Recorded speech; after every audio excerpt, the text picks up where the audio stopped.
UBC, inspiring Uganda.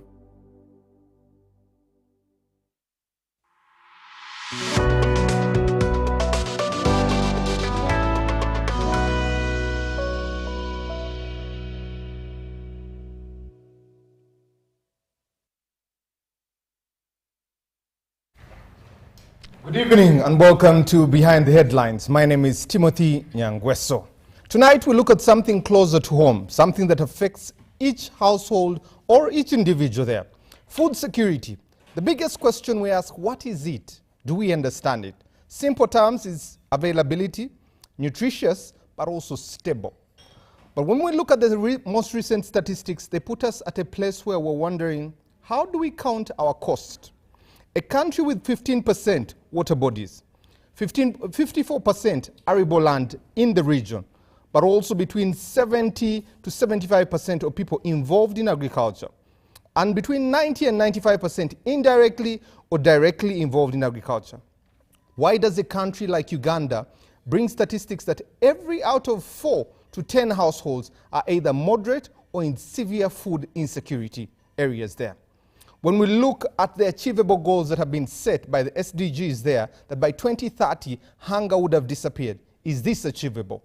That's one of the biggest questions we'll look at tonight. But also, look at the statistics in our country and also start to deliberate on a way forward. What are the biggest challenges? 3, majorly. Climate, that is 1. Conflict, that's 2. And the final one is the economic shocks that take precedent once in a while in this country. When our parents used to grow food, what does that mean for all of us that now we're importing most of what we eat? That's the discussion tonight. You can be part of the discussion. Text us or WhatsApp us on the number 0709 60 25 92. That doubles both as our WhatsApp number and our number for texts there. Or go to our X platform, hashtag UBC Behind the Headlines, and be part of this conversation to let us know what's happening in your region and what can you do to avert food insecurity. Let me get to my panel in the studio. On my immediate left, Professor Sarah Sali, the Dean at the School of Women and Gender Studies at Makerere University, is with us this evening. Good evening, Professor, and how are you? Thanks, how are you? Good evening, Timothy, and good evening, our viewers. Next to Professor, hosting her here for the first time, Madam Agnes Chirawo, the Executive Director of Food Rights Alliance. Good evening, ma'am. Good evening, Timothy, and good evening, viewers. It's good to have you. I'm happy to be with you, but I've been here several years. But also when I put you on my status, someone immediately commented. So just know you have expectant people on the other side of the spectrum of the TV. So help me God. Well put.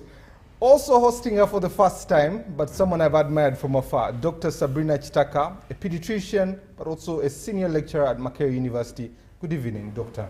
Good evening, Timothy, and good evening, viewers. I'm so happy to be here. Thank you. Thank you for gracing us.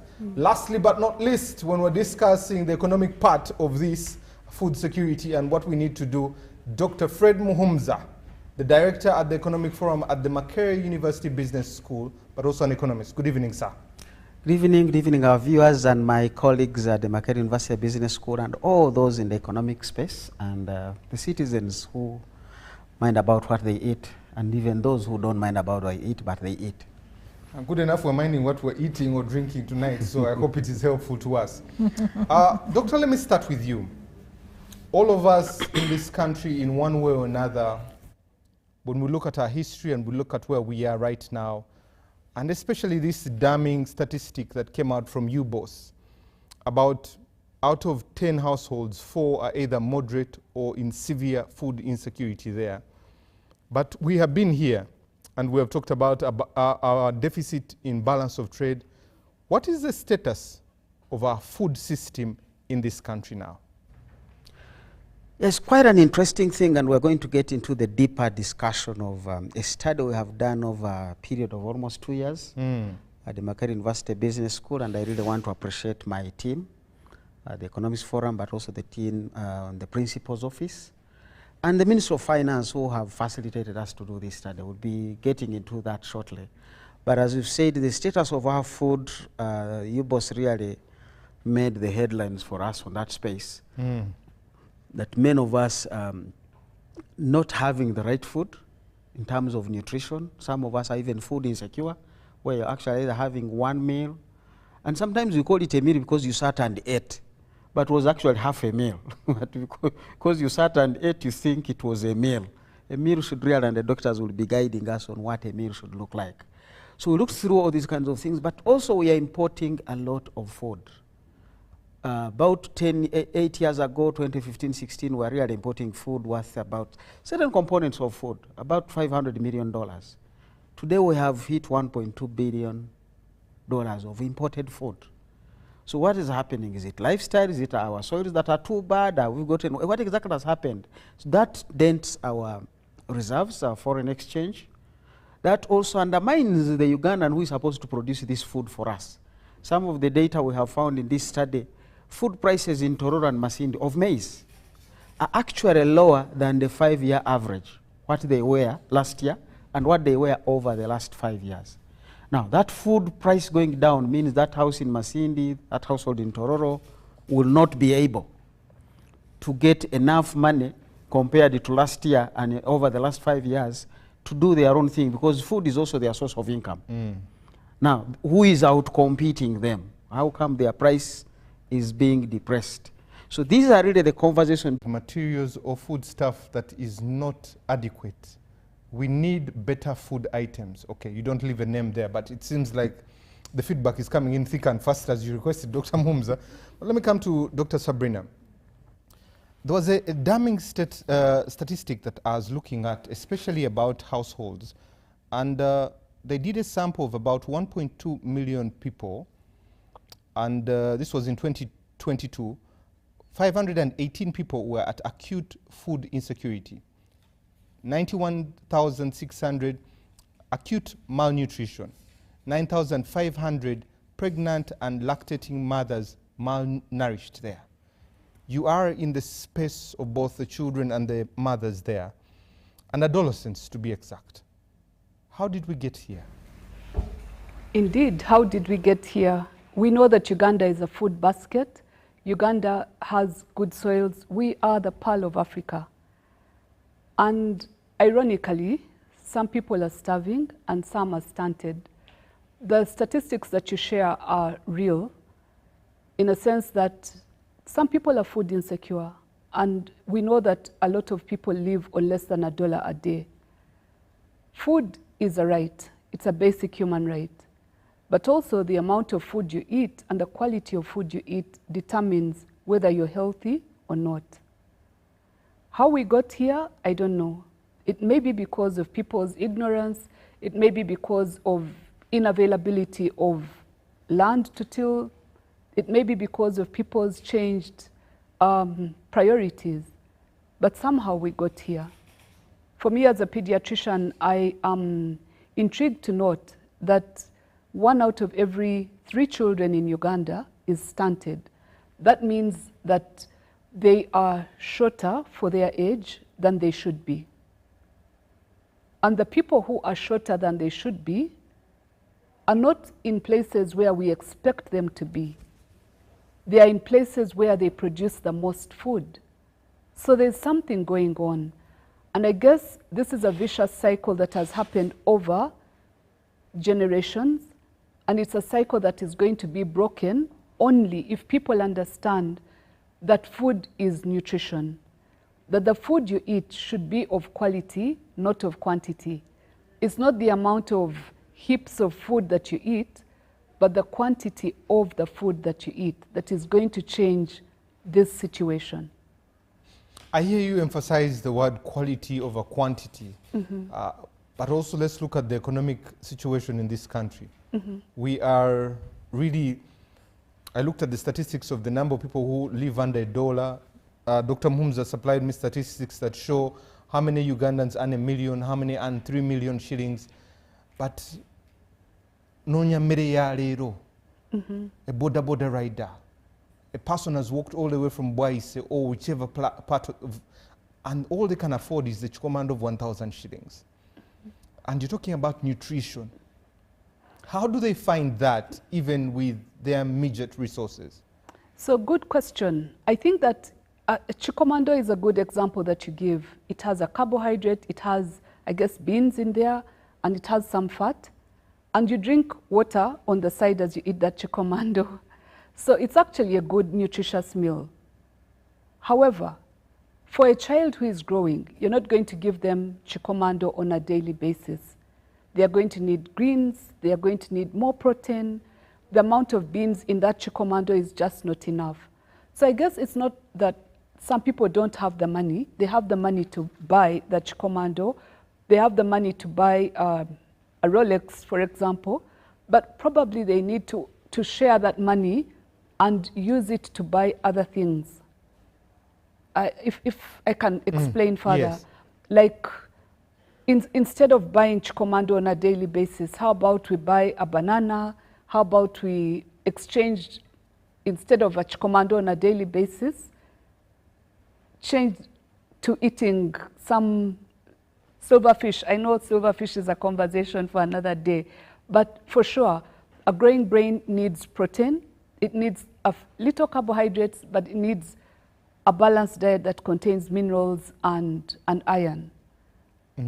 So even the border rider out there who is listening, you know, may be watching us, may need to understand that it's not the routineness of the food that they have to eat, but sometimes choose to differentiate from where you buy and also what you buy. And now we've talked about the lower enclaves there. Let's come to the elite that are really on the go. Yeah. You want to be able to do something. I don't want to name joints that are there, but fast food, you've gotten it, you're moving, you're on the move. And sadly, we are seeing that the rich and famous think that by, you know, buying fast food, they are making a better choice, when in fact it's not a better choice. If you are buying food from a place, and I'll give you an example of a certain mall where the well-to-do and better educated go to a different section of the mall, and they eat healthy food that is balanced, that has greens, that is well cooked, versus another side of the mall that fries the food, deep fries the food with repeated oil, and you can see the children seated at the table. The one that goes to the right side of the mall have children who are obese, and the ones that go to the other side of the mall have children who are more lean and most likely dressed in sports clothes. They've gone to the gym, they are playing football. So it's a matter of knowledge. Thank you, Dr. Sabrina. Madam Chirabo, you are in this space. You have been an advocate of food rights, nutrition, availability, stability of food. Give us a true picture of what we look like as a country in terms of our food security and systems. Thank you so much, Timothy. And I have loved listening to you and the two doctors. For starters, food, when we talk about food, we are not talking about that solid or some solid item on a plate. And I think Dr. Humza tried to take it there. It is much more than that. Many decades ago, food was a social thing. It was about socializing, and you know, it was there. And because there are quite so many things that are in transition as we talk today, like Dr. Muhumuza said, food has become an economic issue where the economic status determines which side of the mall you sit, or even whether you enter the mall or you don't. But also it determines which food moves from which place to go to another place and deprive some, and others get it in more abundance. We are looking now at food as an environmental issue that poses unique challenges as well. We are having food as a political issue. It's a political issue, it is a security issue, it is a sovereignty issue, it's a power issue.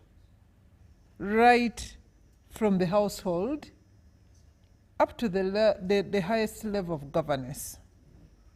And therefore food has since moved to become a governance issue. And Doctor talked about stunting. Actually, the elementary definition of stunting is being too short for your age. But I'm here to tell viewers that I wouldn't mind. Some people are genetically short. Don't just look at them and think they are too short for their age. What matters with the stunting is the stuntedness of your brain that will never recover. Chances are more than 80% that if you suffer the stunting, like 54% of the adults, according to official statistics in Uganda here, that suffer the stunting while they are young. First emphasize that a little bit more, because you know, we might think of stunting that when I stand with someone and I'm taller, Nope. that is the one you're talking about. No, it is not that. When they are children, doctor will tell you here, she's a doctor, she's a specialist of children, there is a certain growth curve they follow when the child is supposed to grow. Yes. And the child is not meeting that curve. That's when they are looking at the child being shorter than. But you can recover and you actually even grow tall. But what doesn't recover is your brain. So if your brain gets stunted, if you get stunted, automatically your brain gets stunted. And that means repetition in class. You look at some people actually, you meet some people that cannot comprehend something that is basic. But they can't comprehend it, but they are adults. They grew up. Such a kind of population cannot innovate. Such a kind of population cannot even occupy certain places or positions constructively. Such a kind of population actually is more expensive to itself, but also to the economy. And you asked me to shed a picture. These figures that UBOS is giving us this year are not news. In 2017, when we had, I think it is the most recent food crisis, in 2017, government of Uganda treated us to statistics then that was indicating 1.4 million people in severe food insecurity. Severe food insecurity. And we have moved like that until, again, the government of Uganda, through the integrated phase declassification, before this UBOS report, has been telling us for 2023 that we have since graduated from 10.4 million people being in severe food insecurity to 10.7. So the number of those that are in severe food insecurity is growing. But as if that is not enough, What do you mean by severe food insecurity? the severe food insecurity are not what Dr. Muhumuza talked about, that ate something that looked like food, or they ate what they called a meal. They didn't eat. At all? They are not even sure that now we are talking about past dinner time. These are the households that have been pretending to be busy such that how kids sleep, drop sleep, but there is nothing in the house. So the word severe is as we are talking about, is as the definition is. Severe. Unfortunately, Timothy, many of us who are talking about these things, or many of the people that are bound to take decision, they actually don't see this food insecurity. That's why, if you recall, during COVID, this is when the government thought that those that are in severe food insecurity because of the lockdowns are those that are not working. And you recall ministers coming back to tell us that they actually didn't know that in Kampala there are even people that do not belong to a household. They don't have a household. They sleep in bars, they sleep in open places. But what was also very important is while government planned to give people food in Kampala, before we knew, the entire country, everybody was crying for food. Timothy, today, when you're visiting in the villages, do you realize that you carry the food to the villages? And yet previously, we are being condemned that we go to the villages with a few loaves of bread and come back with cars packed with matoke, chicken, and what and what. My dear, if you want to eat with your family, a piece of chicken or matoke, and you're going to the village to visit, you're carrying it. This is the reality. Some people are just eating to survive. There are people up to today, women, that are waiting for their would-be husbands to return. But also the husbands are praying that they find them sleeping, because they have not left the food behind. So many things, when you see a piece of food on the plate, there are so many things that have gone into it. The fuel that prepares it, the water. If you live in Kumitano on the Kameza economy, and where a kilo of beans now, at least, has dropped to around 3,500. And you left 5,000. Not because you're a bad man. It's because economically, that's what you can afford. And then you go and buy 3 pieces of charcoal, because in the carton where they say it is 2,000, if you throw them down, they are just 3 pieces of wood, charcoal. How much can that charcoal prepare? A jerrycan of water. So when we are talking about this, we need to go beyond it and look at the entire system. So when food transited from being a social thing that is there, where you're passing and say, oh, greetings, and they say, oh, please come and we eat, you join the family, we have since moved from there. Food is money. Then we had the cash crops and we had food crops. And some crops were women crops. And many could not even go through banana plantations. They could not go through beans. These days, the men would limit themselves to the coffee, the cotton, and the women were happy in their potatoes. Now potatoes, beans, matoke, the woman would save her beans to the next season. Today they are a source of conflict. The man sells them, and there is a ready market. Okay. So this is the situation, but the reality still remains that as we are talking about this on Behind the Headlines, there are those that never had a meal today, and they are not going to have a meal tomorrow. And they could be in your neighborhood. Very absurd that you start there. Professor, let me come to you. The president, during the last State of the Nation's address, spoke about food security as one of those that really are a national security matter. There are two extremes here. One, some places the president and the government are talking about excesses. We have excess matoke, excess milk. We don't know what to do with it. We need value addition. But there are also other extremes.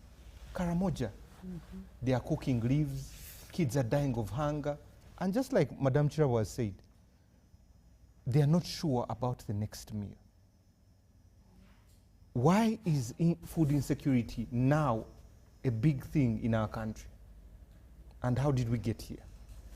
Yeah, thank you, Timothy. I think looking at food production and food insecurity, the topic we are discussing is very important because it shines a torch. It provides you with the lens to assess the crisis we have in agricultural production in this country. And by extension, what has happened to our economy, because we are an economy which prides in being agricultural-based economy. So it's true, in the past there was production, but we have to also know that these things don't occur by themselves. Madam Chirabo has just said that it's a whole system. Food and food security does not begin with food on the plate. It begins with what are your production systems like? What are your inputs into the food production cycle like? What is the harvest and post-harvest handling mechanisms like? What is the storage like? So it was a whole system. And in the past, you know, in the 60s, at least we read, there was cooperatives and cooperative movement, which in a way were driven by the fact that we were a country that was producing cash crops for the metropolitan, which was Britain, which had colonized us. Okay? So you had cotton growing schemes, you had coffee growing schemes, you had the, of course, then you had the mines and the rest.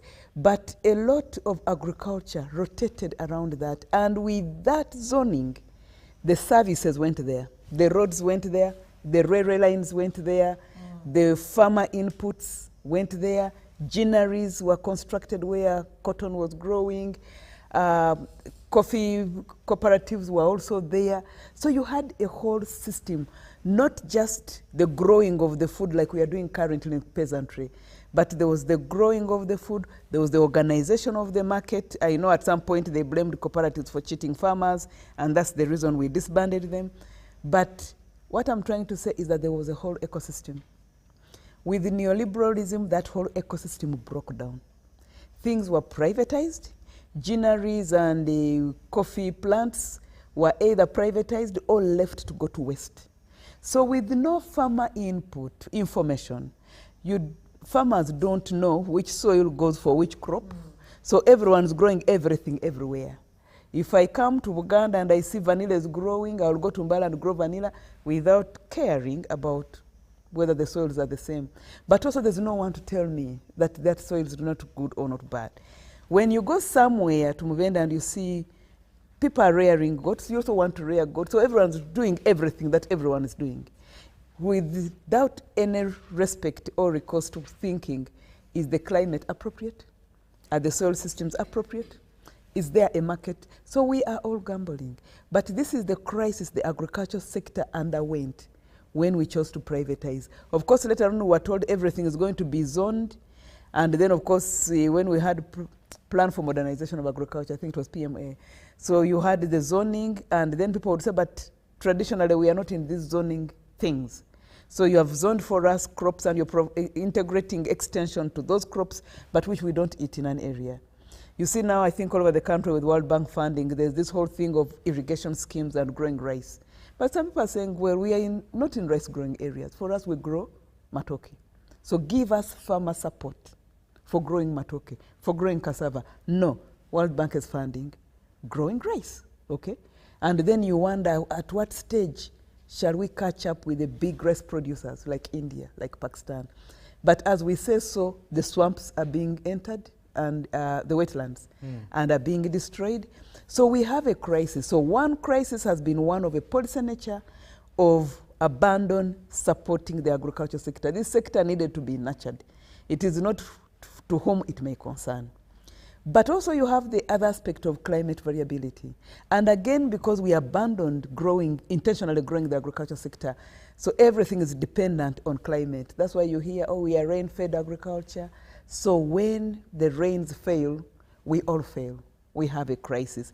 So when you look and when you read about the causes of food insecurity in Uganda, they are simple as climate variability, political situations, things like gender equality, increasing food prices and increasing seeds, lack of fertilizers, livestock diseases, poverty, landlessness, lack of education, high fertility. The list goes on and on and on.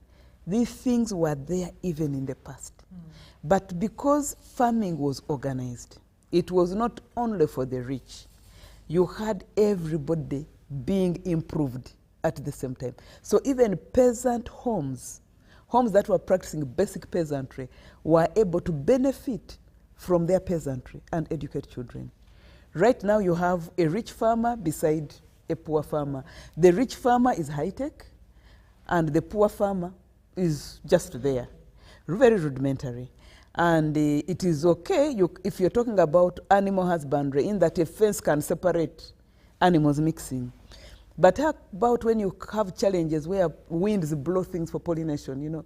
So what am I trying to say? That there's an advantage in ensuring that everyone is improved. So because when the rich farmers are improved in isolation from that, if you're looking at something like bananas, banana wilt, if you have a garden with banana wilt in a community, it will spread even to those who are very compliant and who are doing things very well. And then you end up with whole communities going down. It happens with maize. It happens with a lot of things that move with the wind. So you're asking, how did we get there? One, it was a policy shift we made, and which we are yet to recover from, because even when things have come on, whether as plan for modernization of agriculture, whether as NADS, whether they have failed to lift everybody. And maybe we need some magic around that. So then we have the PDM, which is trying. I think the first pillar in PDM is production, storage, processing, and all those kinds of things. But you see that is nested within a bigger vehicle called Parish Development Model, which has a lot of debate on how effectively it's being implemented. So if it's talking about PDM, but you're not consolidating to grow the production and the post-harvest handling, the storage and value addition, but you're giving people money individually, you're giving the same people money to do the same things they have always done. So what do they begin with? They get PDM money, they get happy. Then they are going to continue practicing their peasantry. So it is, I know government's aim is to talk about financial inclusion, but how I wish some of this money went into improving production. Because what we are seeing as food insecurity, and maybe that's why I wonder whether we are still Uganda's food basket, because we are not. That is a mantra we hold. But we have, as of today, we are not Uganda's food basket. We are just able to feed ourselves, okay? But for some people, there are some people who are starving, even in villages. So we are not Uganda's food basket, because there are certain things we need to do to ensure we are a food basket, and we have failed to do that. And because there is no regulation, you can ably have one area with surplus. I remember that we had the famine of 2004, and I think also 1994 was the most prominent one. In Kasese, they were dumping maize in the river because they had nowhere to put it. In the east, they were starving, and people were being told to eat lizards and leaves, okay? So you have one country where if there was some level of regulation and we had food silos, that is again post-harvest handling, food will be brought from that corner to another corner, and people would be happy. But because we are to whom it may concern, we decided to privatize many things. You can actually have a community starving when there's a lot of food waste. Because actually Uganda, certain areas have food waste and dumping, while some areas actually do not have food. So it is ideally a policy direction matter where someone has to take charge and say, how do we organize this sector together, okay? And then, because you're not going to control the environment, but our environment is not that bad. Things can grow anyway. Even in Karamoja, things can grow. That's why when we had the famine of 2022, Miracle Center took their many trucks and actually was able to grow food in southern Karamoja. So it's not that Karamoja is just a site of doom and gloom, nothing grows there. It's not a desert. Things grow there, and people actually grow. So it is around organization, it's around regulation, and it's around, but as long as we continue singing that things are private, the state's role is simply to provide peace and security, and we implement well-meaning programs like PDM, the way we are implementing them, we shall keep in these cycles. Professor, you said so many things about governance and policy and all these things, but we also know that a country in the north, bread became a problem. Yeah. When we look at it, how do we get political will to work this food security conundrum? I think the political will is there.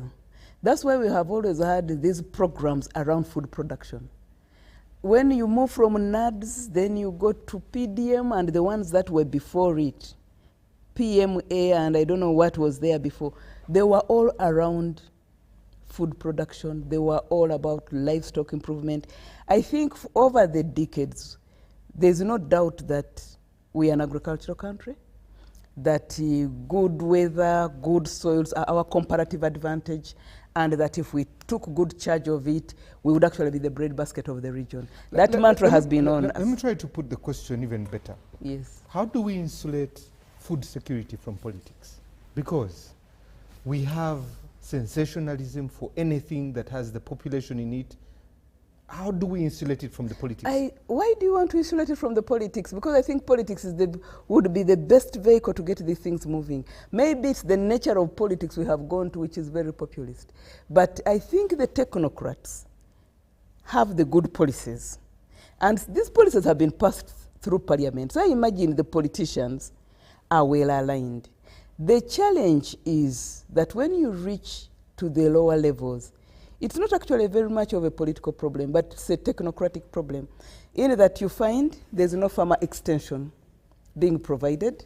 You find people are not given information, so everyone is doing what they want, and I don't think it's very much an issue of political interference.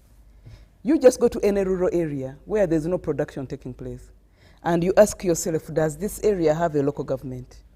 Does that local government include a secretary for production? And what are they doing?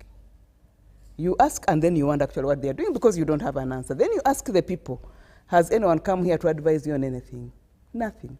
So at the end of the day, when do these people appear in the communities? When they are mobilizing, or when they are taking, they are an investor to see which land should go for which kind of big project. That's when the technocrats appear. We need the technocrats to go on ground and organize the people. And if this was done, I don't think there would be a problem. Thank you. Yeah. Madam Chairman, let me come to you. I know you have been an advocate, but also the SDGs. You have a target of 2030 to ensure that there is food security. Actually, for food, it is 2035. That makes even matters worse. Yes, is this achievable? It is if there is a place anywhere in the world where this is achievable, yesterday is here in Uganda. How? We have all what it takes.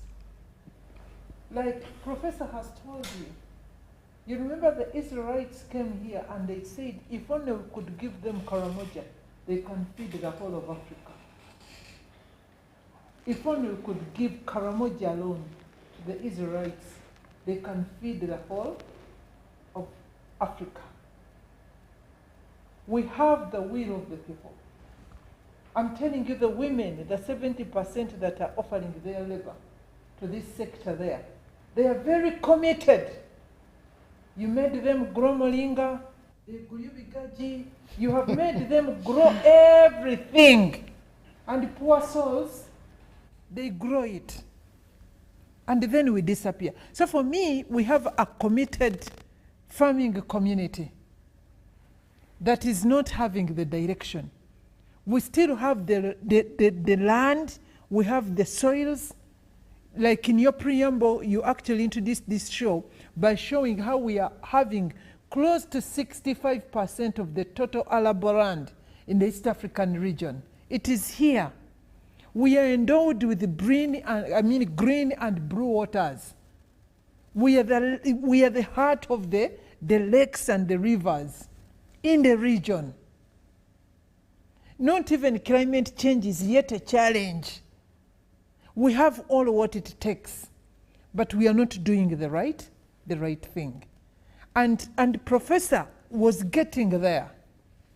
We cannot say, food, I've told you, it is a political issue. It is a real political issue. And you know what happened in the Arab Spring? It's a political issue. But you ask yourself, this financial year, of the 76 trillion budget? 72 trillion budget. What percentage of it went to the local governments? Where the rubber hits the tarmac, where the services are supposed to be done. And like Professor has told you, from, I think I started looking at these things from around 2002. From the plan for modernization of agriculture up to the present day, if you look at the National Development Plan for Strategic Direction, we have been saying we are going to increase the production and productivity. We end up giving money to people and we leave them to go and determine what they want to use the money for, provided they will bring it back. So we gave away our agriculture, we gave away our food system, we left it to the powers of demand and supply, to whoever, to whom it may concern. And yet, as a state, government has a duty and an obligation. So we have not factored or looked at the issues of our agri-food system as a strategic sector. We are busy pretending to make cars, pretending to do what we are pretending to do, everything we want to pretend. And by the way, business-wise, if you could only look at the 40, they said we are 40 how many people? 43. By according census. to the amended statistics. Whatever there. All of those amounts, and that is the market. If you look at the hundreds of millions we are in East Africa, those amounts that are supposed to eat a minimum of 3 times a day and a minimum of 5 food groups a day. That's big business. And let me tell you, so long as there are human beings in the world, they will need food. If only Uganda could concentrate on that, we wouldn't be off track of even meeting the SDG goals. But the question was, of the 72 trillion budget, not even 10% of it went to where we want things to happen. Just 5%. In 2014, 2015, when the government decided to revitalize the extension system, they had a target of recruiting 5,000 extension workers. We recruited 3,400. Some have died, others have resigned, have retired. But we are making every village a sub-county. So where a sub-county had an extension worker, we subdivided, so some part went without an extension worker. Of recent, Minister of Agriculture was telling us that now one extension worker is closing to 5,000 farmers. So how much work can you do? So long as we decentralized and decided to centralize in decentralization, we have a budget of 70-something trillion, but 5% goes there and the bulk of the money remains around Nakasero and Kampala Road. Then we should forget everybody's going to come and do what they want to do in our agri-food system.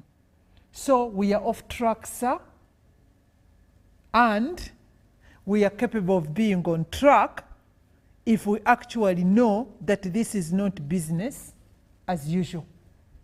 Could GMOs be a solution to bring the balance between what our food security needs are and GMOs? The food security in Uganda is not about the type of seed that is being planted, because GMO is a seed technology. It is not about the type of animals.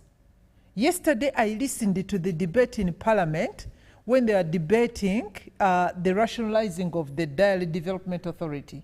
And I listened to members of Parliament, and many of them from the cattle corridor were saying the pastorists are still selling their milk cheaper than water. So now, can you tell those farmers that the problem is about the breed of their animals? So even if we bring the super breed, and in any case, if any day somebody convinces us that GMO is a super variety, with the kind of governance and injustice and neglect that is happening in our food system, no kind of technology is going to save us. She has told you, while one part of the country was starving, Kasese was pouring maize in River Nyamwamba. So what are we dealing with? In January this year, maize farmers could not take their children to school because the maize prices drastically fell down, and all of the maize went to waste. But people in Karamoja were starving. So the people that are starving in Uganda, actually, at a macro level, They are not starving because of the absence of food in this country. Actually, there is a lot of food. But the injustices, the inequality, the negligence, the lack of systems to allow food equitably move, the issues of unemployment are largely the reasons why hunger is a permanent resident in a country of plenty. Dr. Sabrina, what I pick is hunger becoming a resident in a country of plenty, but also 1.3 refugees in this country. Bodies like WFP or the refugee center, they are moving food or finances from the hungry to the starving to try to save them. Do we have cultural sensitivities that are failing us to manage our food? There are 800 where we get the 1.5 million. Dr. Sabrina, do we have cultural sensitivities that are failing us to move our food security to a safer zone for us as a country? And how do we mitigate that? Well, I must say I'm not a culturalist at this point, but I'll try to respond. I wish Professor Sarah Sali could answer that question since she's a social scientist. However, I'll attempt to answer this question, that cultural sensitivity, in a sense that some people are so hell-bent on planting particular crops that their great-great-grandparents grew and cook the food in a way that their great-great-grandparents, how they cooked it. Like my great-grandparents steamed the food, and I'm expected to steam the food to prove that, yes, I come from a particular part of the country, and therefore I should steam my food. I can afford that because I'm of a certain income level. However, women in a certain category may not be able to steam the food for as long as our great-grandparents advised us to do. Why? Because there's no firewood. Firewood is no longer being cut. They probably don't have enough charcoal, and so they'll end up not steaming that food. Instead, they'll end up using dummies like Kavera options, yes, and trying to steam the food because the banana leaves are not even present.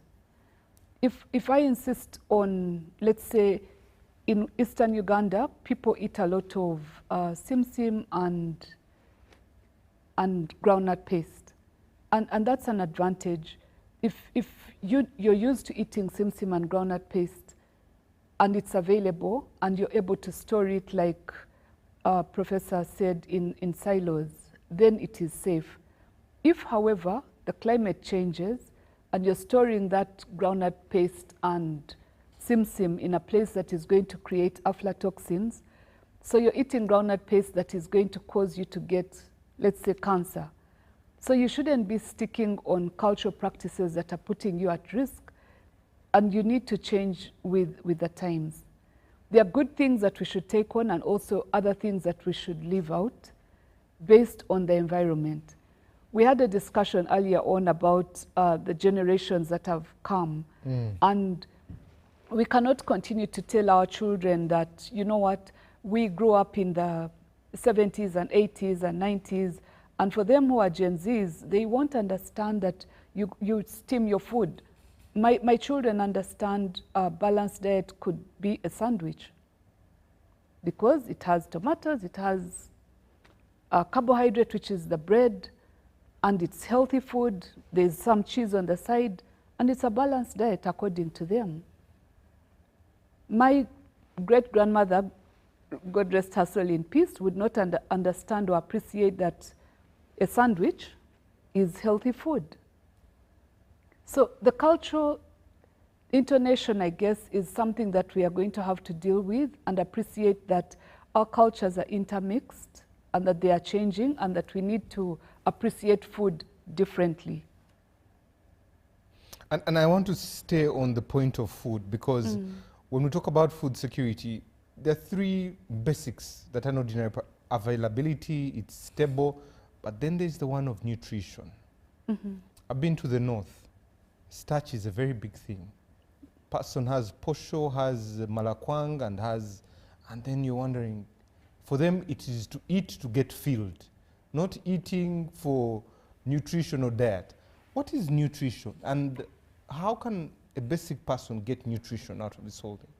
So when you say posho and malakwang, I think that already you're saying it's a healthy food, because malakwang, I believe, is a mixture of the paste, Yes, and greens in there. So it's actually a balanced diet.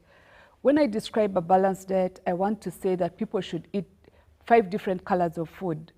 And it could be not just purple or green that you've colored it with a dye, but you should be eating carbohydrates, proteins, green leafy vegetables, food that contains minerals like calcium and vitamins that are vital so that your body grows. And because I'd like us to talk about breaking the vicious cycle of poverty and poverty of food, I'd like to say that this training of a balanced diet should start way back from when children are little. And that the food we give children should be balanced right through to when people become adults or geriatric in their 80s and 90s. That people should still continue to be sensitive to the fact that they should eat a little protein, some carbohydrates, green leafy vegetables, drink lots of water, because water is life. And just as I say that, I want you to know that a hungry man is an angry man.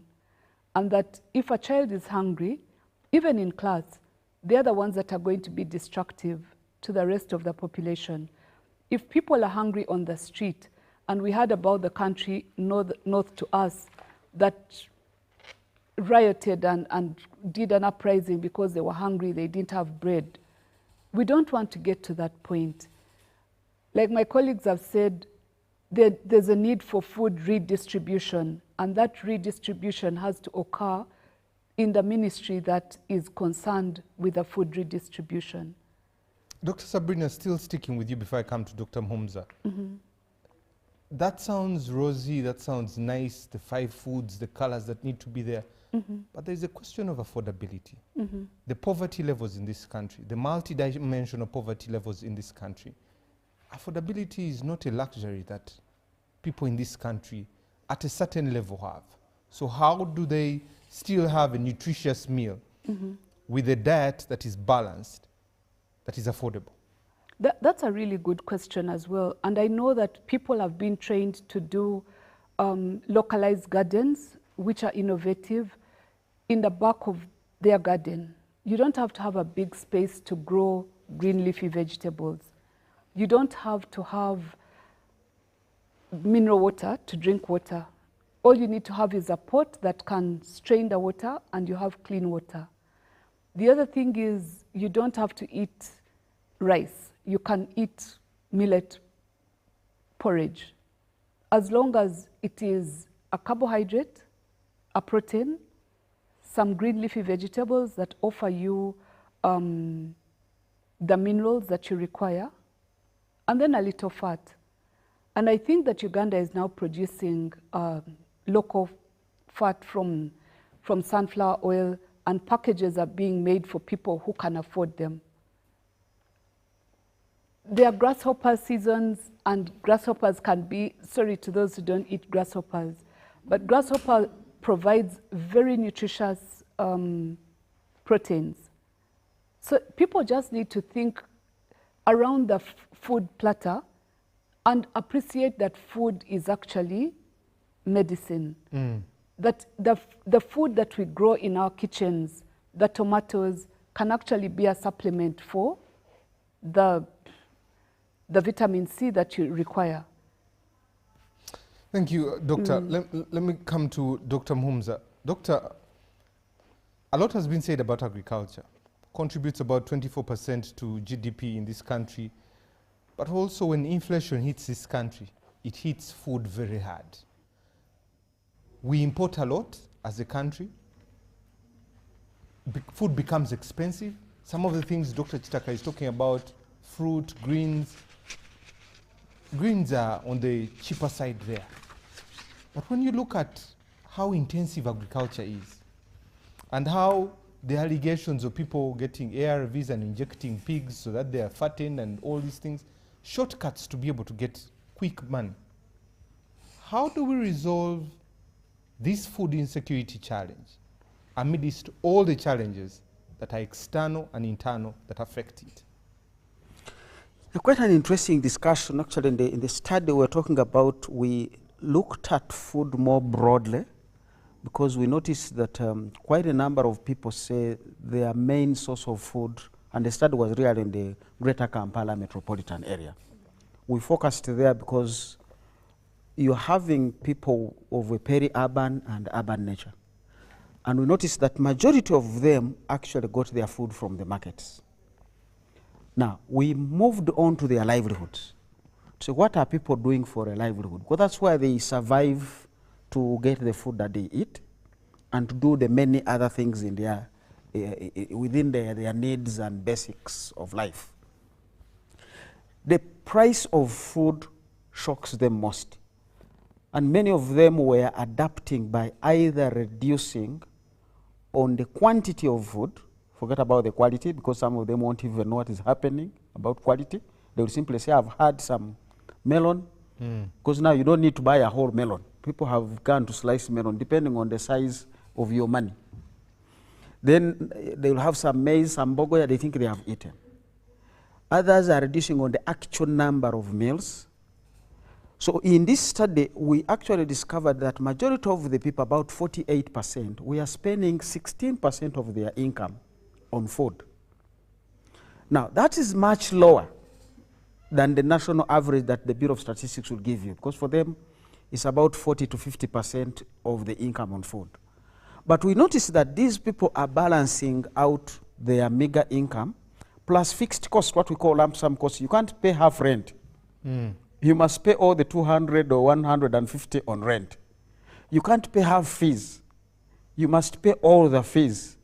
So the thing they are going to pay half on is the food. Because there you can have half a meal or nothing at all. You can walk home. So we noticed that the proportion, and economics now is really being redefined. Because economics we used to say if you spend a bigger portion of your income on food, then you are poor. But now we are beginning to see that people are spending a smaller portion because they are minding about the other items. Remember the studies in an urban setting. In the rural area, you can have a different story. People will sleep in their houses. But in the urban setting, you want to ease yourself, you pay. You want to drink water, you pay. You want to sleep, you pay. Your child will pay. All sorts of things are for pay now. People are prioritizing those and sacrificing a very basic need, like it has been put a human right, on food. Now, some of them actually, their survival is on salaries, is on wages. Now, they also raise the point of delayed payment of wages. This is beginning to creep a little bit into the public sector. We are beginning to hear people's salaries being delayed in the public sector, unheard of for quite a long time in the M7 era. But in the private sector, these things have been happening. Some people even don't get paid for months, and they have to abandon and go and look for another job. You leave your months there unpaid, but at least you are hopeful that the new employer will pay you. Now, these are some of the things that people raised that are affecting them. And so in the study, we find that 30% of the population are not earning more than 1 million a year. That is literally about 80,000 a month. What can that do for a person? And if you add those who are earning less than 3 million, the 30 and the 33, you go up to 60% of the people who don't get 3 million a year. Now, food becomes a luxury. Food becomes a debatable issue. That I must pay my rent, I must pay fees, I must pay health.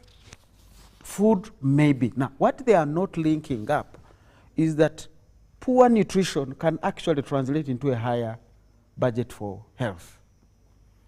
But you cannot, even if you explain to them, they are not going to ignore it, because the reality is on the ground is I may not fall sick. Let me eat what I can eat. I may not fall sick. But I must pay the fees. We know P7 exams are coming next month. Senior 4 are already sitting. People already had to sacrifice those, because you can't let the entire year pass when the school is demanding an extra 120,000. And for a salary of 90, you literally even going to borrowing. And these have been some of the coping mechanisms that the study revealed, that some people, to cope, are abandoning certain types of food, both quantity and quality.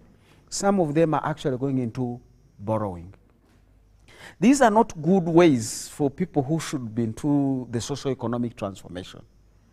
And so we need to rethink government strategies when we say want to move people into the money economy. What is the money economy like? What will take people there? What should be their strategies? And I think the conversation goes beyond mere food. You have a hoe. I hear people blaming a hoe.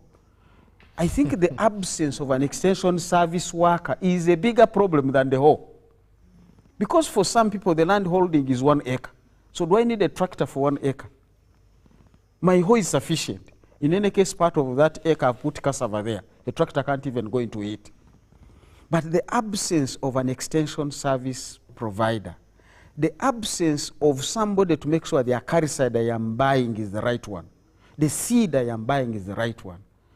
All these are challenges we are facing. I know the conversation, I've been following the conversation in the coffee, because another source of income. We've talked here about cash crops, which was for men, and the women were in cabbages and potatoes and what. Coffee, a tree is giving you just about half a kilo. And if a kilo of coffee is literally 6,000 shillings, this person is getting 3,000 shillings, and coffee is a perennial crop.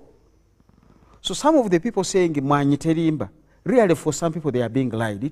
You have to have a minimum acreage for you to benefit from that good price of coffee. So we need to get back to what Mr. Museveni always calls a chibaro. Who should be in coffee? There are some people who have put in coffee and they are being condemned. So we're looking at all these dynamics, that on your small piece of land, what should you grow to feed yourself and remain with something to sell? And the study is bringing in those kinds of cases, and we found those who are diversified. You are a border rider, you also do work in the market, you possibly are a teacher. Some of these things were helping those households be a little bit more food resilient than the others who are really deep into agriculture. So the study highlights those, but the other most important thing, as we've noted, is the importation of basic food from Tanzania. A week ago, I was driving on Kampala Road, and in front of me was this huge truck, semi-trailer, full of, I think it must have been rice from Tanzania, because the number plate was Tanzania, on Kampala Road.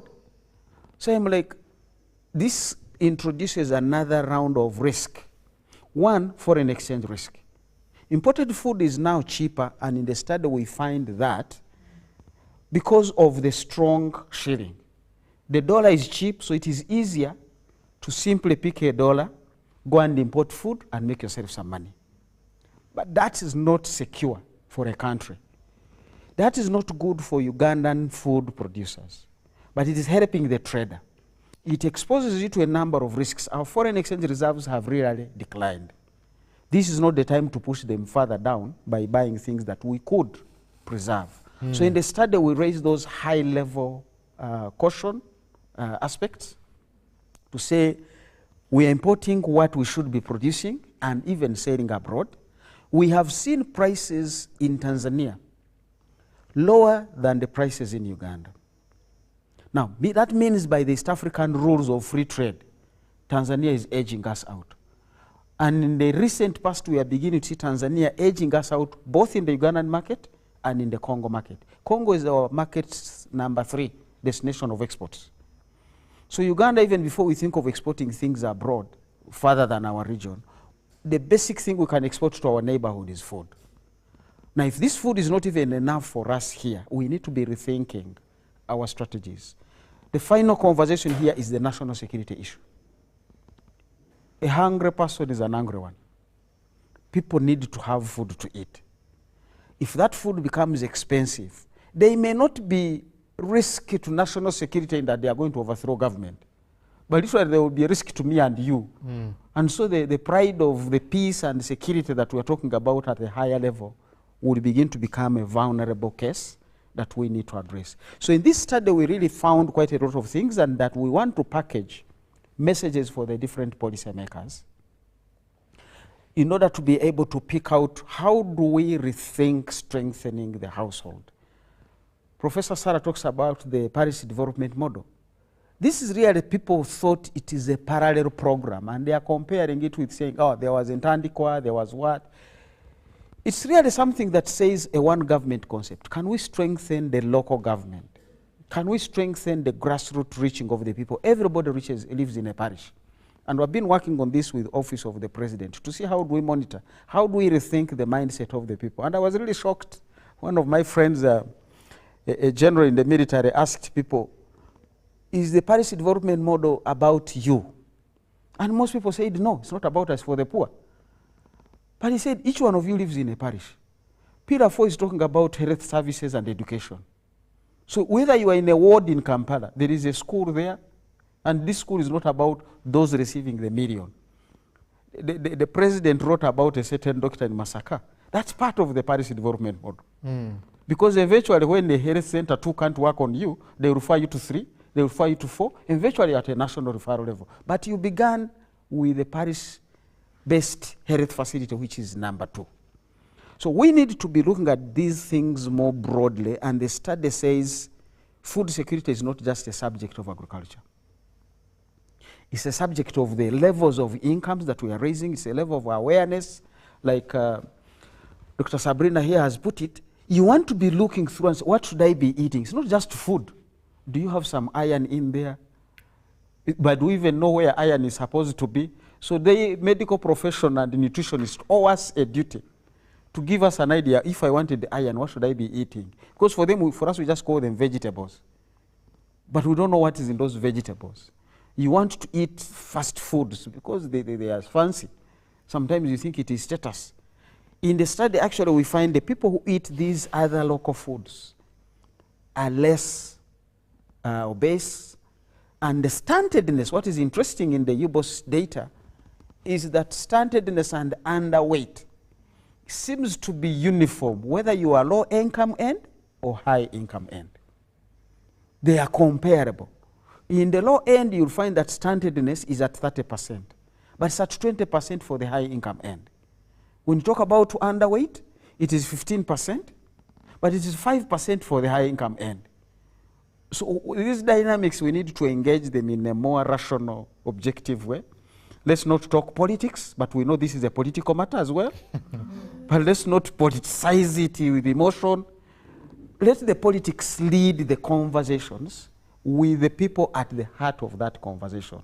And people not just as voters, but people as citizens who need to live. So the study has very interesting findings for us that we are able to project. We made a correlation between imports and the strength of the currency. And it is very clear, when the currency is so strong, those periods or those years around 2021 and 2024, imports went up. Okay. Doctor, allow me to read some feedback that has come through. We used to have long-lasting cassava species that could last 2 to 3 years and still remain fresh and reliable. But the current cassava species only last about 6 months before it begins to rot. Does this really respond to the growing food need of an ever-growing population in the country? Where is the problem? Just see the photo I have shared here. This is Patrick from Palisa. Okay, thank you, Patrick. Professor will answer that one. We received food from government, but how nutritious is it? Does the government value the nutrition of its people? Okay, interesting question there. Good evening, Timothy and the panelists in the studio. Over 90% of the food producers in the country live in the rural settings with limited knowledge of the economics, national planning, and most of them less educated. Before the economists began sitting in air-conditioned offices, food was enough. Food aid was not a prevalent thing as it is today. Census then, accurate or without accurate computers, would capture all the statistics, including food availability. What went wrong? Who is to blame? And who do we hold accountable? I think they are corrupt in this government. We need to go back to the drawing board and disband food economics based on armchairs in economics, but also in offices. This is Wilson from Muyenga there. Thank you, Omunyoro Timothy. Okay, interesting. Give me a name. Your beloved guests also. Omnyoro is a title. One thing which is barricading the efficient food security is the terminator seeds being promoted by the globalists. The terminator seeds are killing the nutrients in the soil and they distort the entire soil composition. Mulindwa Rugumayo from Fort Poto. I hope Madam Chirabo can mention something about that. Lastly, but not least, before we take a break, I think the best government can do is increase production in agriculture, is to buy tilling tractors for each parish in Uganda, where farmers can hire them at a cheap price. Okay, interesting solutions. And finally, our matoke with no value addition, take the farmers to study tourism. This is Ashley in Soroti. Okay, a lot of messages coming through. Please keep them coming. The number is 0709 60 25 92. That's our WhatsApp number or our X platform, hashtag UBC Behind the Headlines. Let us know what you think. Let's come back to this discussion after this quick break.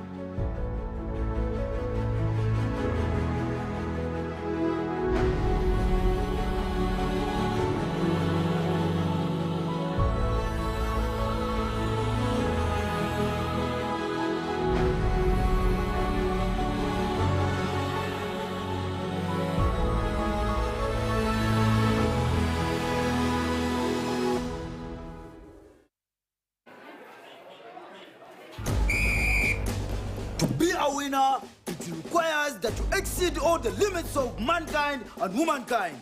But when you play with MTN Momo, winning is easy. Simply get your phone and use the Momo app or dial *165*3#, enter merchant code, enter amount, enter your Momo PIN, and pay. Congratulations, easy! Your stomach is full, and now you stand a chance to win mobile money with MTN Momo. President Yoweri Museveni is set to launch the innovative 4-acre model campaign in Bunyoro sub-region, starting with the Greater Chibale districts. This landmark event will take place at the Chikwaya Playground in Kakumiro district on November 15, 2024, starting at 10 a.m. All residents, civil servants and leaders of Greater Chibale districts in Bunyoro and neighboring areas are invited to attend the launch in large numbers. The 4-acre model initiative led by President Yoweri Kaguta Museveni aims to integrate ordinary people into the money economy. During his visit, President Museveni will tour selected 4-acre model farms in the area. This launch will showcase the initiative's impact on local communities, highlighting tangible benefits and success stories of the strategy for households. Don't miss out on this extraordinary event that promises to reshape the future of food security and socio-economic well-being for the people of Greater Chibale districts in Bunyoro sub-region and neighboring areas. Join area leaders for this event aimed at lifting ordinary people out of poverty using their available small land. The mega event will be held at Chikwaya Playground in Kakumiro District, Greater Chibale on November 15, 2024 at 10 a.m.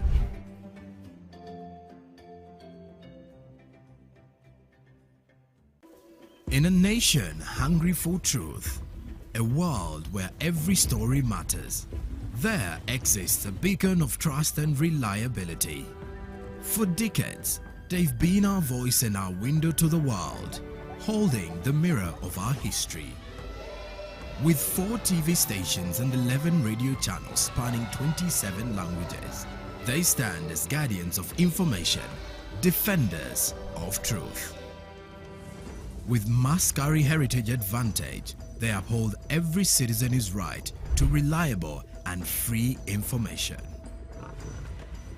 Their archived stories shaped our past and illuminate our present. Yet now, as new challenges arise and the world evolves, their mission faces its greatest test yet. Be part of our journey and let's navigate the unknown, uncover the untold, and safeguard our future together. Tune into your public broadcaster, for it is the intersection of trust and truth. Because to UBC, your story, and every voice matters. UBC, inspiring Uganda.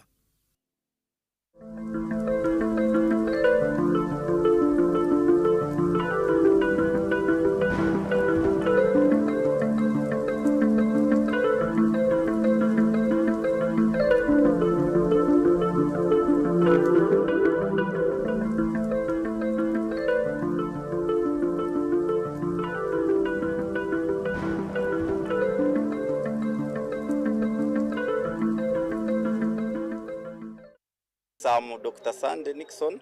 I'm the economist of PDM Parish model, who sits at the Secretariat, and I'm in charge of pillar number 4, which is social services, and also Ediamfuna, which we call economics. So far, so good. As PDM, we come closer to the people, and that's its purpose, that bring service closer to the communities. Therefore, we made sure we come closer to the people. I myself, we came to know that these people are in need, mostly the Natet parish, because of the various activities they are doing. Therefore, we engaged them, and we had to call also other partners to come in to support, mostly on mindset. Yes, to change their mind from what they are doing to come up and they do what is right, mostly for economic transformation. Briefly about Natet, that the leaders of the parish, both political and the parish development model, are so innovative, and they have that will, what we call patriotic will, to make sure their people move from the subsistence householding to money economy. As you can see, some of them have now started getting income. Some of them have improved by constructing their shelters, only receiving 1 million from parish development model. It is real and it really works. As we talk of, it is economic social transformation, as well as someone's pocket or income increases, even the lifestyle changes. What he has been eating, where he has been sleeping, it automatically changes. After getting the money, the income increases, then the life changes. They now move to hotels, they move to other sorts of income generating activities. Because we know the most problem for Ugandans is capital, what we call seed capital. So the government, through parish development model, decided to come up and give them seed capital in terms of parish revolving funds. And when it say economic improving, automatically social life also what? Improves. You see them now educating their children, you see them changing now from even hotel management or hotel engagement, or you call it any hotel. You will see them even improving to another level. Some they will start even constructing these hotels. Now they are at higher level, not at low level, which we call Toninyira. But as we move on, as we say, the grace period for this man is 2 years. After 2 years, we expect that they will have moved from even Toninyira to another level. One, for those who have not yet received the money, I tell them to be patient. PDM is for everyone. The take of it, it is not money for sharing that all of us will receive at once. No. The few receives, then they wait for another round, they also receive. Government pledge is to give 100 million per parish every financial year. So that's financial year, this parish received 100 million. Therefore, 100 beneficiaries receiving 1 million each are there. Now this year, also this financial year, already they have the money, the 50 million. Government is another 50 million before end of this financial year, which is this month. So another 100 beneficiaries. As we move on. By the time we reach 5 years, we shall be having 500 beneficiaries in one parish, direct beneficiaries. But as it revolves, because after 2 years this money comes back, they also give it to another person within that circle. That's why it is a parish circle. The money is for the parish circle that will remain revolving. So those who have not yet received, please be patient. Time will come, you also receive. However, I encourage you to contact your leaders, the LC leaders and the circle leaders on guidance how to reach, because they will not get you from the street and they give you money. No, it is a process. Register, identified by the community and the political leaders. You are put on our system. Then from the system, they give you the money. Now, those who think that PDM is not real, my colleagues or my fellow Ugandans, PDM is real. It has come. It is a pledge from the government, mostly from the president of Uganda, to transform our communities. Thank you very much. Yes, I remain Dr. Sandy Nixon, economist, PDM Secretariat.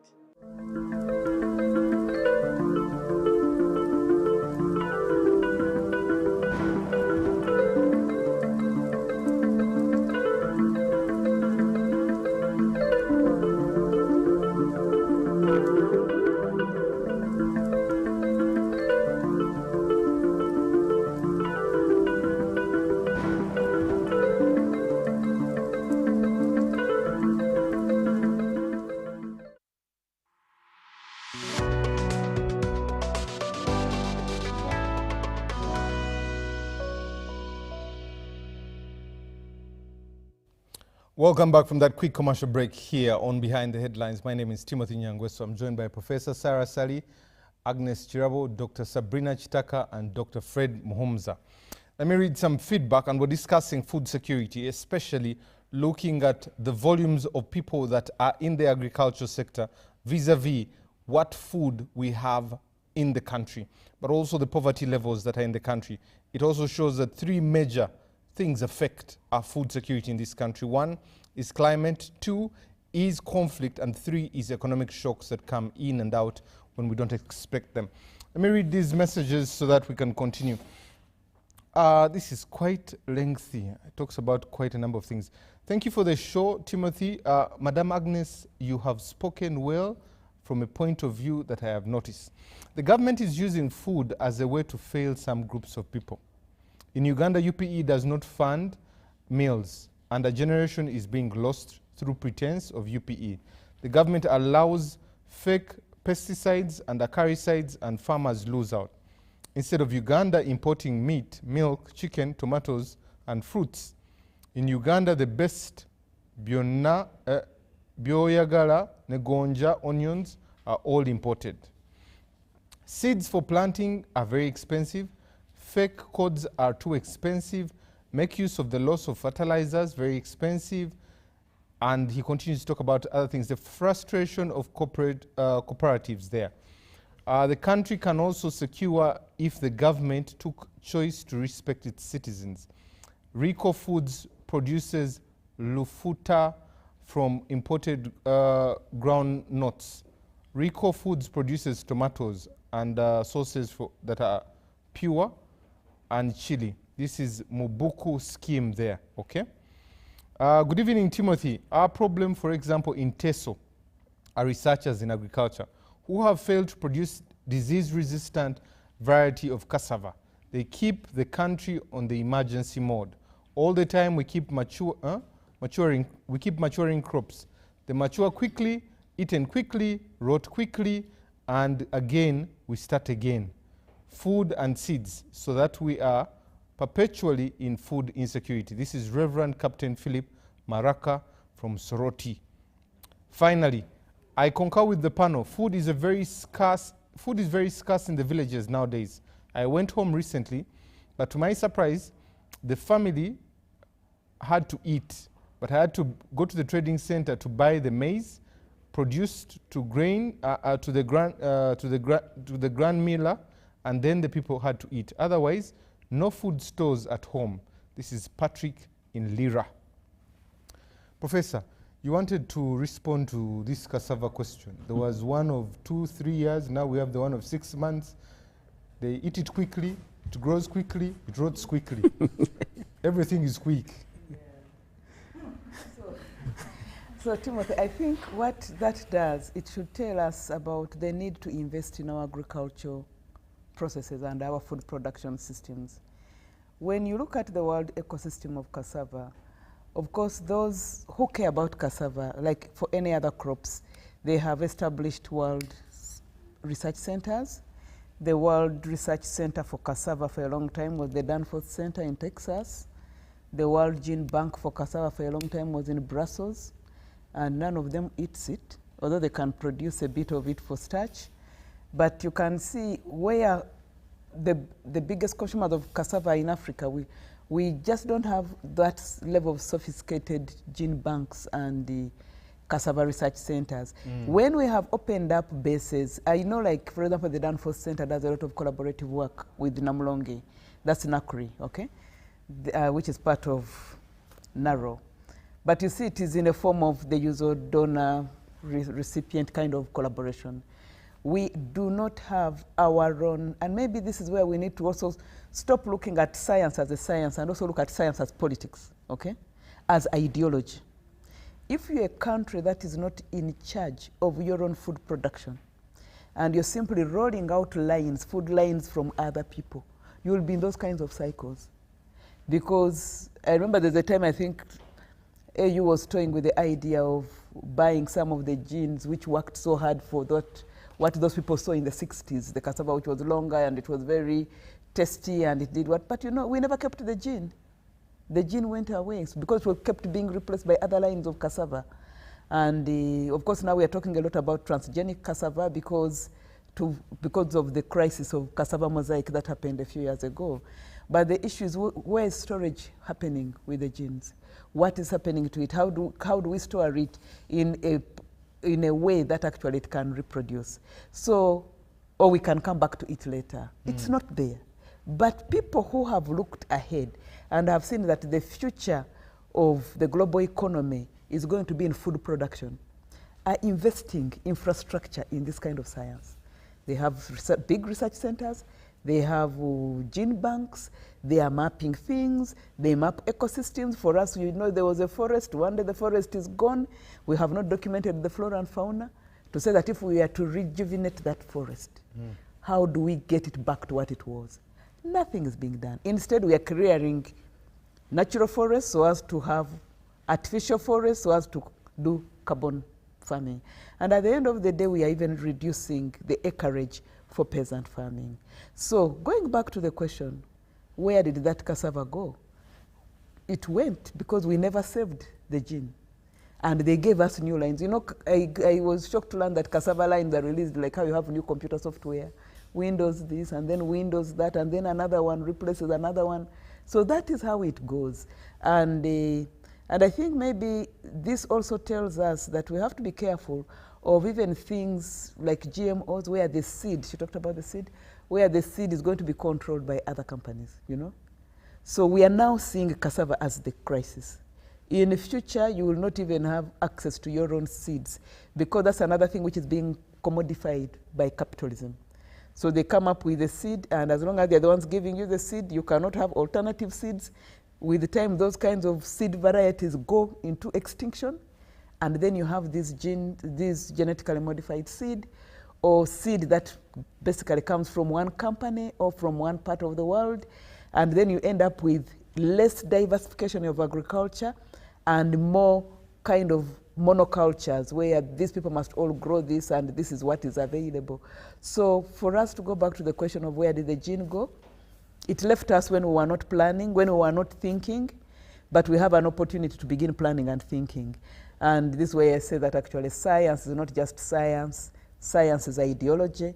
I think those who are in charge of the ideology of the African continent need to pay attention to being in charge of food production, of being in charge of their own science, So when we promote science, whose science are we actually promoting? So that's where these kinds of questions go. Thank you. I think the other cassava was Promax. It must have been the Promax. Dr. Mumza, let me come to you. When the Russia-Ukraine war happened, there was a wheat problem. And the world got to its knees, especially even Uganda. Chapati, which is really now a delicacy if you come to the CBD. Any urban area, any trading center, if anyone wants to have a quick meal, it's a chapati or it's a commando.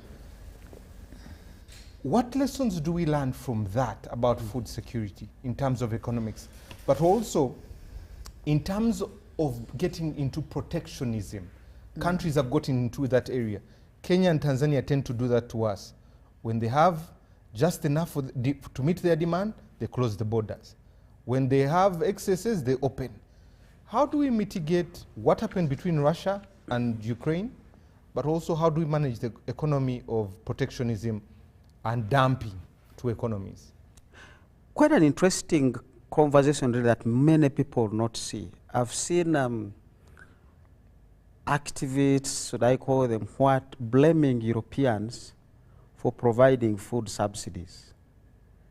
Food is so critical that you don't want to depend on a neighbor's granary. Because if you don't have food, you have war in your own house. So the Europeans would rather do everything to make sure some food is grown in Europe, even if it is at a non-economical rate, they will subsidize as government. Because you want to avoid that danger of saying the enemy has cut off. And war usually comes with those kinds of things. They will bomb your bridges. You are seeing what is happening in Gaza. People are saying is there weaponizing of food. That you don't send in a lot of food there so that people are weak. And they will come out looking for all sorts of things.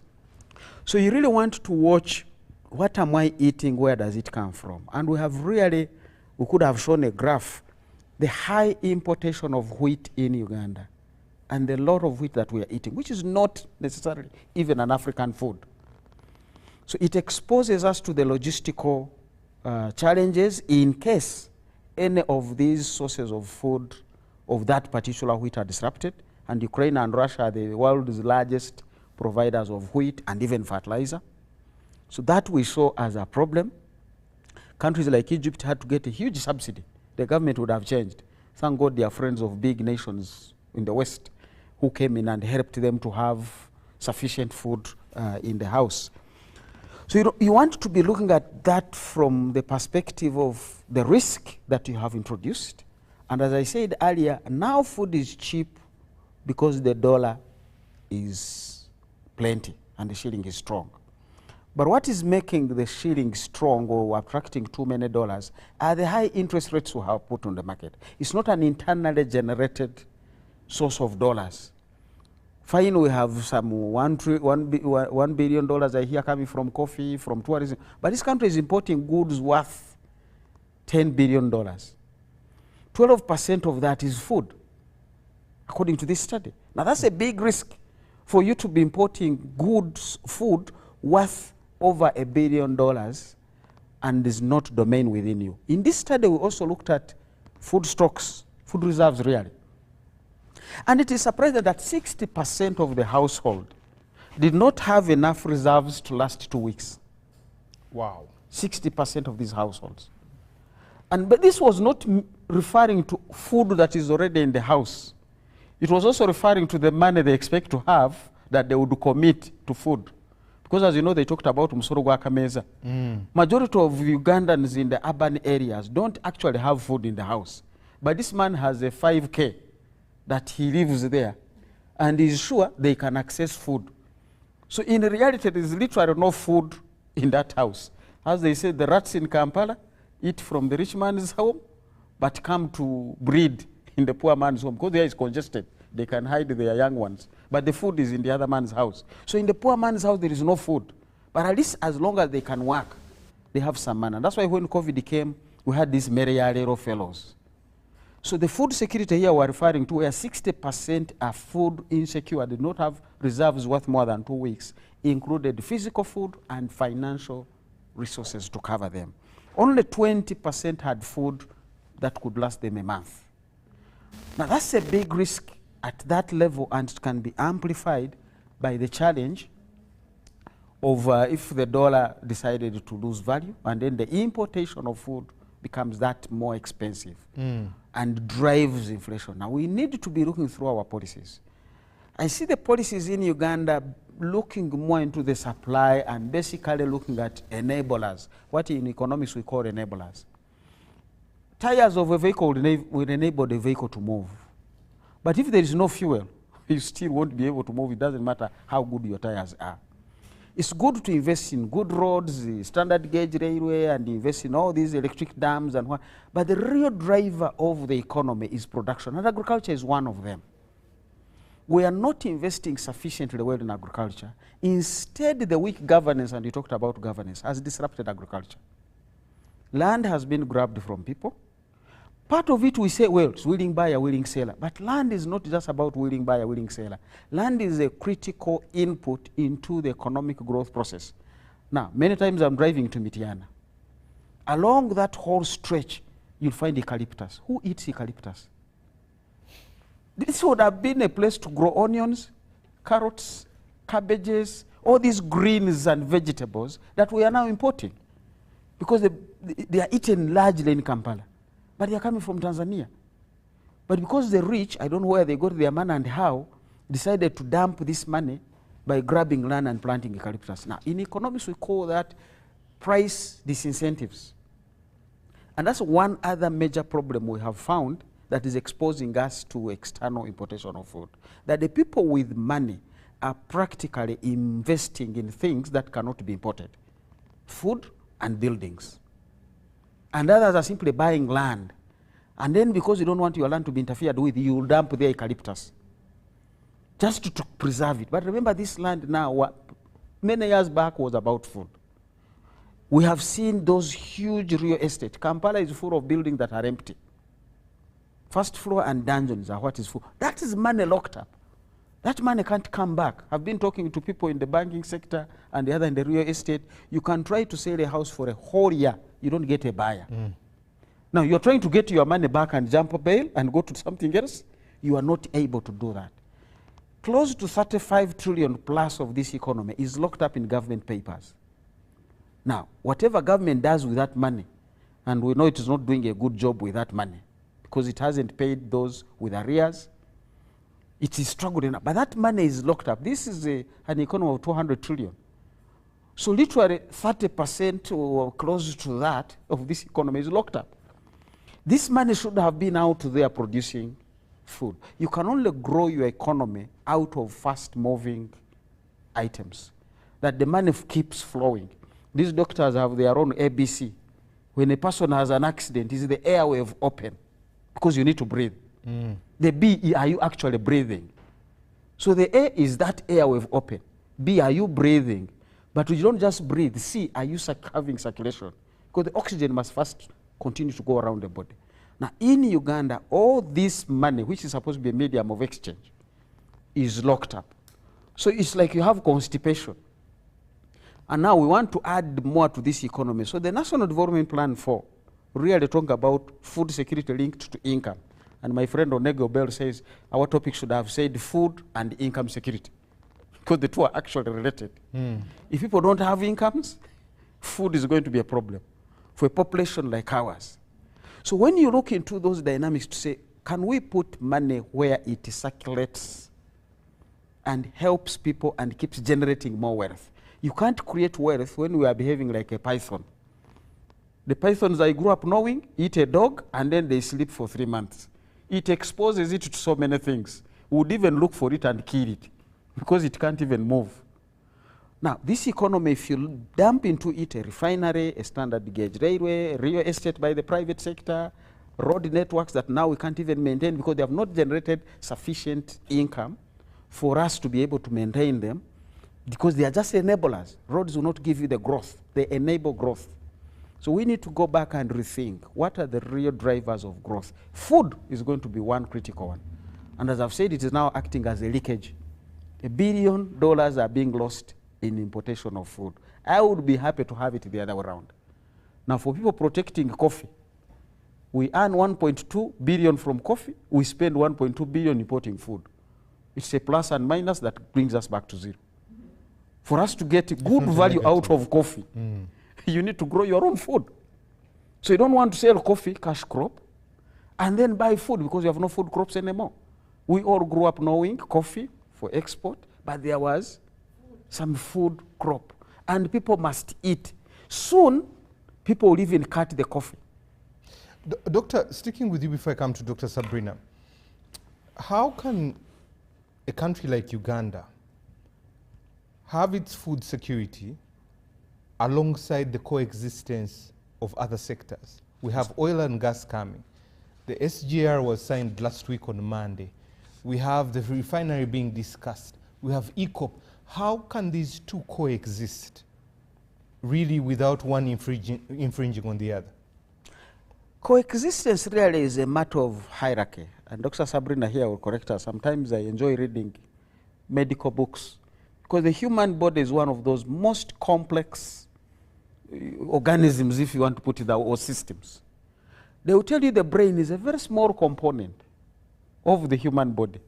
If you go by weight, it is a very small percentage, but it grabs the bulk of the blood. So you cannot just begin apportioning and balancing out this sector, this sector. You must find what are my most critical sectors. And the brain is very smart. If it doesn't get sufficient oxygen, it will just shut down. You're going to faint. It is literally trying to preserve itself and the rest of the body. So you don't want to get to a level where you have put money by balancing of the scale. And I hear this argument when people are budgeting. Agriculture is so important, but it has only been given a small portion of the budget.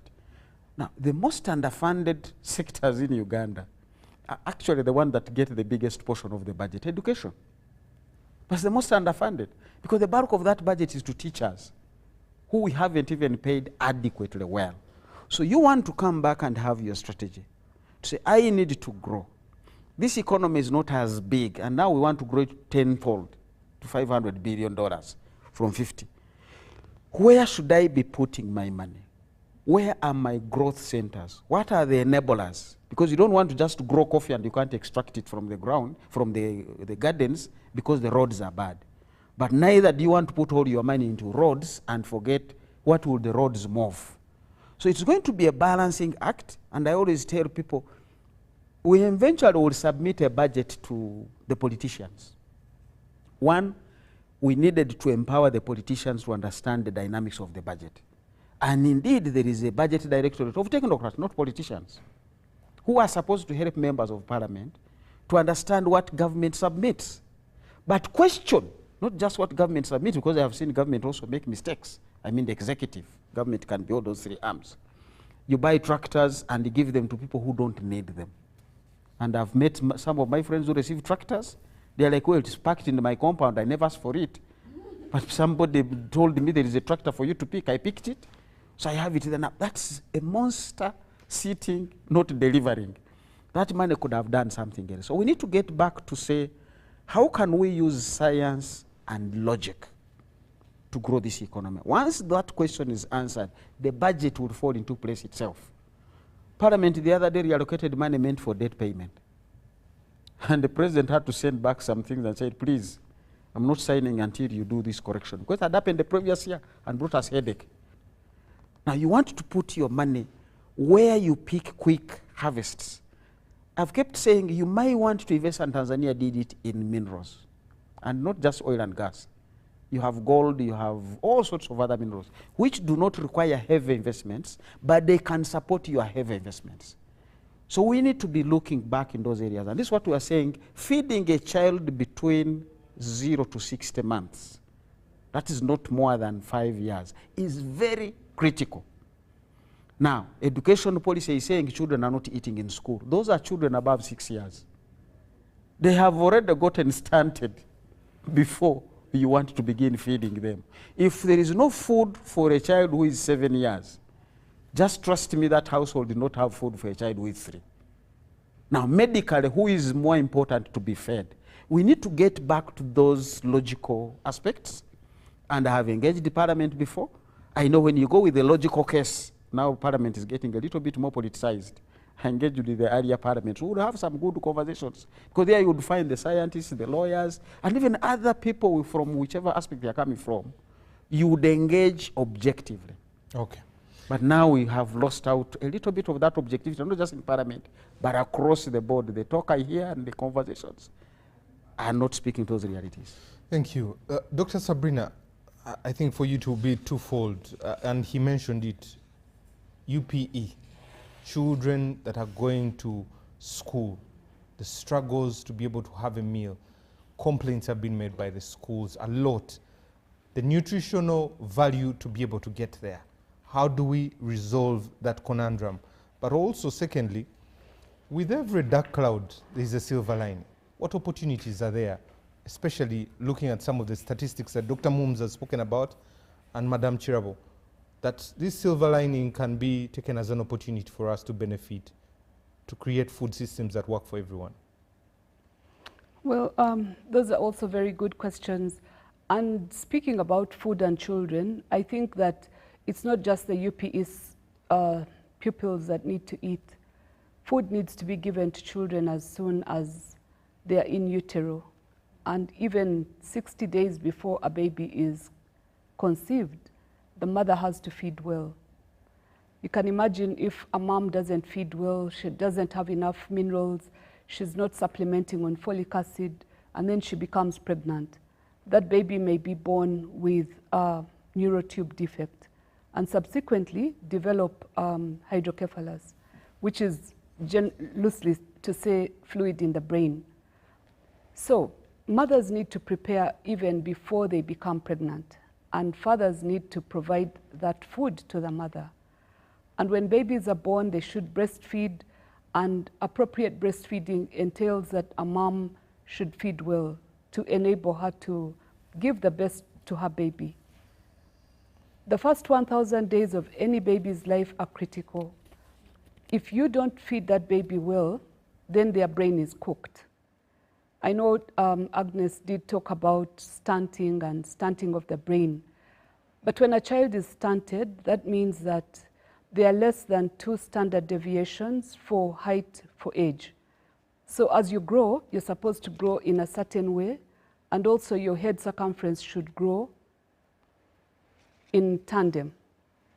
If your brain does not grow sufficiently, that means you're not getting enough food or adequate protein to feed your brain. And it becomes, like I keep saying, a continuous loss of opportunity to grow your brain to its maximum capacity by the age of 2.5 years. If a child is stunted, i.e. they didn't breastfeed well, or mom was giving them water instead of breast milk, at the time of supplementation of food was giving them black tea instead of giving them a cup of milk, then that child's brain is not going to grow appropriately. And so moving forward, they won't have the inability, they will have the inability to comprehend, and they'll be cognitively deficient. And therefore, even as they grow into becoming a 6-year-old, a 7-year-old, going to a UPE school, food is necessary. And if we do anything for the children of this country, we must provide them with food. The more we don't provide children with food, the more we are going to see 3 generations of poverty, of lack, of disorganization. Because like we've said already, when a child is stressed in utero, their genes are going to be affected with stress, and they are going to be likely to develop diseases like hypertension, like diabetes, and the 2 generations following them are also going to get likelihood of those complications. There's such a thing called transgenerational epigenetics, that if you're stressed in the first 3 years of your life, you're going to pass on those stress genes to 2 other generations. So we need to think clearly as a country. So Idi Amin's effect is still with us. Most probably, that us who are born in the 70s are probably giving birth to kids who are also a bit nervous about, you know, what's going to happen. And their children too are going to have the same effects of what's going on here. But moving back to the question of children and why we should feed them. Uganda has a very young population. 70% of our population is less than 30 years. And those people's brains are still growing, unfortunately. People's brains stop growing at 24 years. So we are talking UPE, but we should also be talking universal secondary education. That the food that is given to children in primary should be the same effort to be given to teenagers. Adolescents also need to eat well, they need to sleep enough, they need to feed appropriately so that their brains grow for the very last time.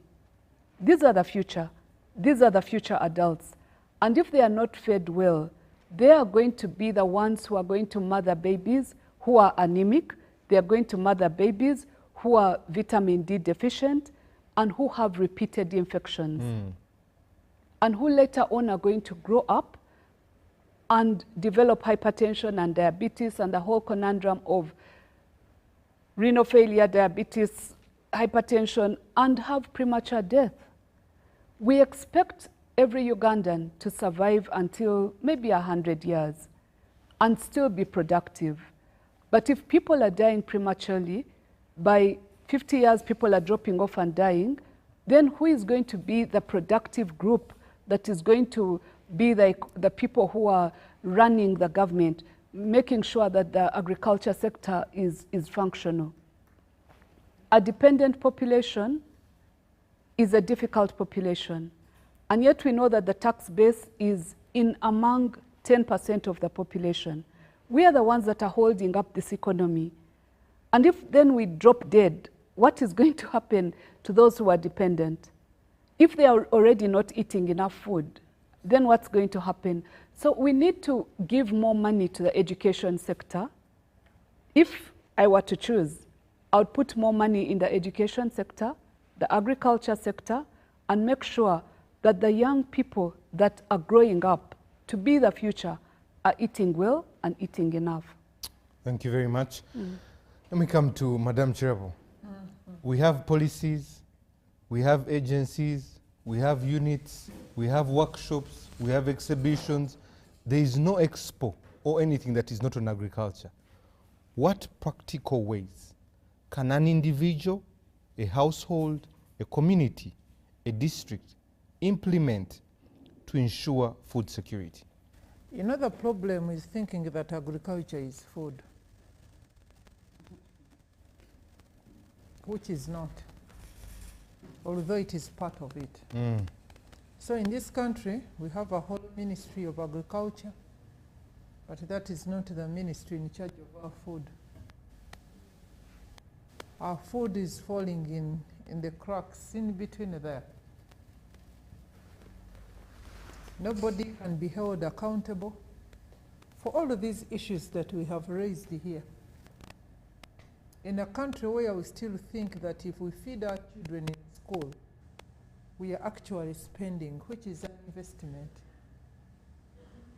If we are still living in a country that thinks that feeding people is very expensive, the whole debate around the child, the school feeding policy, the whole debate around the food and nutrition bill, you see a government that is in fear that it is going to be told to feed its people in a country of this nature. And Dr. Muhomoza truly told you that if the food system was not to feed people, maybe so many other people would have neglected it. But some economies have decided to continue investing simply because they convinced and committed themselves never to be fed. And so that gave them the strength to determine what they want to eat and what they do not want to eat.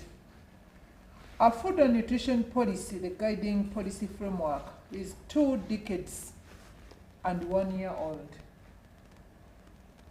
We have found all the reasons to legislate for everything, including things that will end tomorrow, except food. Why?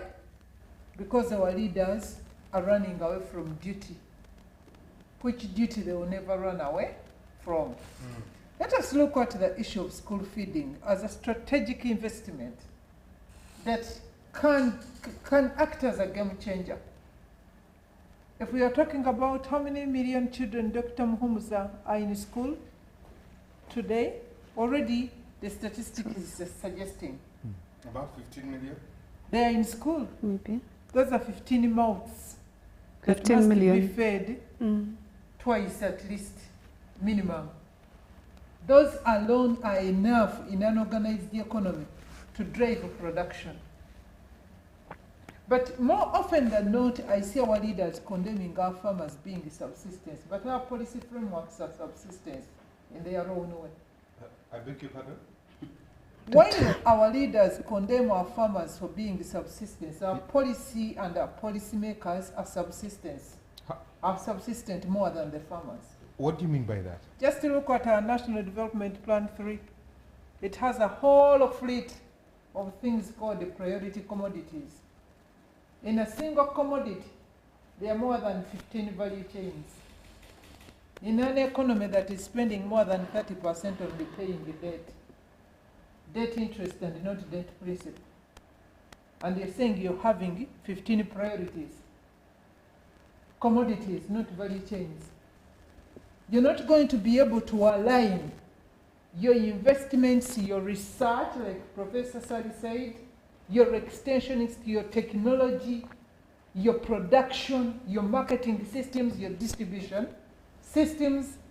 But I was saying, if only we are organized, the school feeding alone can drive production and can increase the food that is available in the country for consumption. Dr. Muhumuza talked about strategic food reserves. I'm happy that we have regained or recovered our fuel reserves as a country. It is my prayer that we also re-own our strategic food reserves. It's an economic tool. It's not a social tool.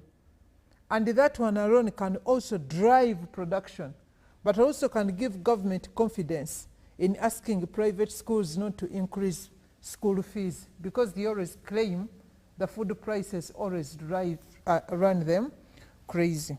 So our policy, legal, and institutional arrangement has not yet defined how best we can govern and provide leadership for our agri-food system to be equitable and to be resilient, and we call this permanent resident go and exit permanently called hunger and malnutrition in the country. But I'm telling you, what we are discussing this evening is not superficial.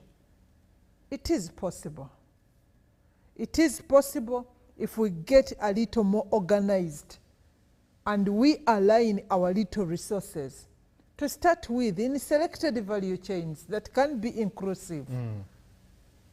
Selected value chains. I was in Iowa State. Their priority value chains are around maize and, corn and soybean. It doesn't mean they don't grow potatoes. But they identified commodities where they can run through.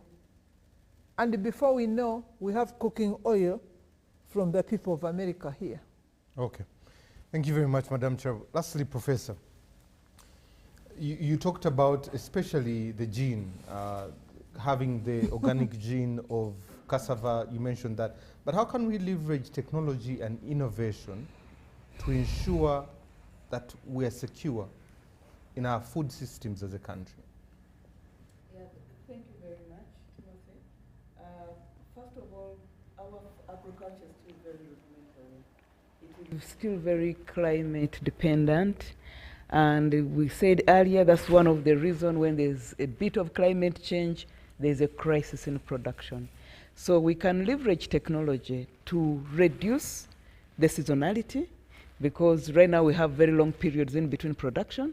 So if we had technology which went into irrigation, which went into food processing, which went into handling, it would help actually to improve our technology, I mean our agriculture. For example, what are some of the reasons we cannot export what we produce and a lot of it goes to waste? If you're talking about fruits like avocado, I mean things like avocado, mangoes and the rest, it's because of the way we pick them. Even our bananas don't compete much because by the time the banana branch, you cut it, falls, it has scratches. There's nothing like that. But where countries have invested in technology, you know, the wheat has combined harvesters, the equivalents of it for picking mangoes and not picking bananas. And by the time the things get to their destination, they are still very worthy in terms of price. So that the increased revenue they get from that drives investment. So technology is very important, okay? And if we had technology, then maybe we also wouldn't be dependent on GMOs and wouldn't be scared of them. We are scared of them because of the control of the sector that we envisage might happen. That tomorrow you will not be able to grow because you have to wait for Monsanto in the US to give you seed. And if they don't give you seed, then you sit. So that is the fear. But I imagine if we had technology organized around our ideologies, that should be able to spur agriculture very far away. And then why else is technology important? You know, because we try to, with our lack of technology, you farm widely and then you harvest very little.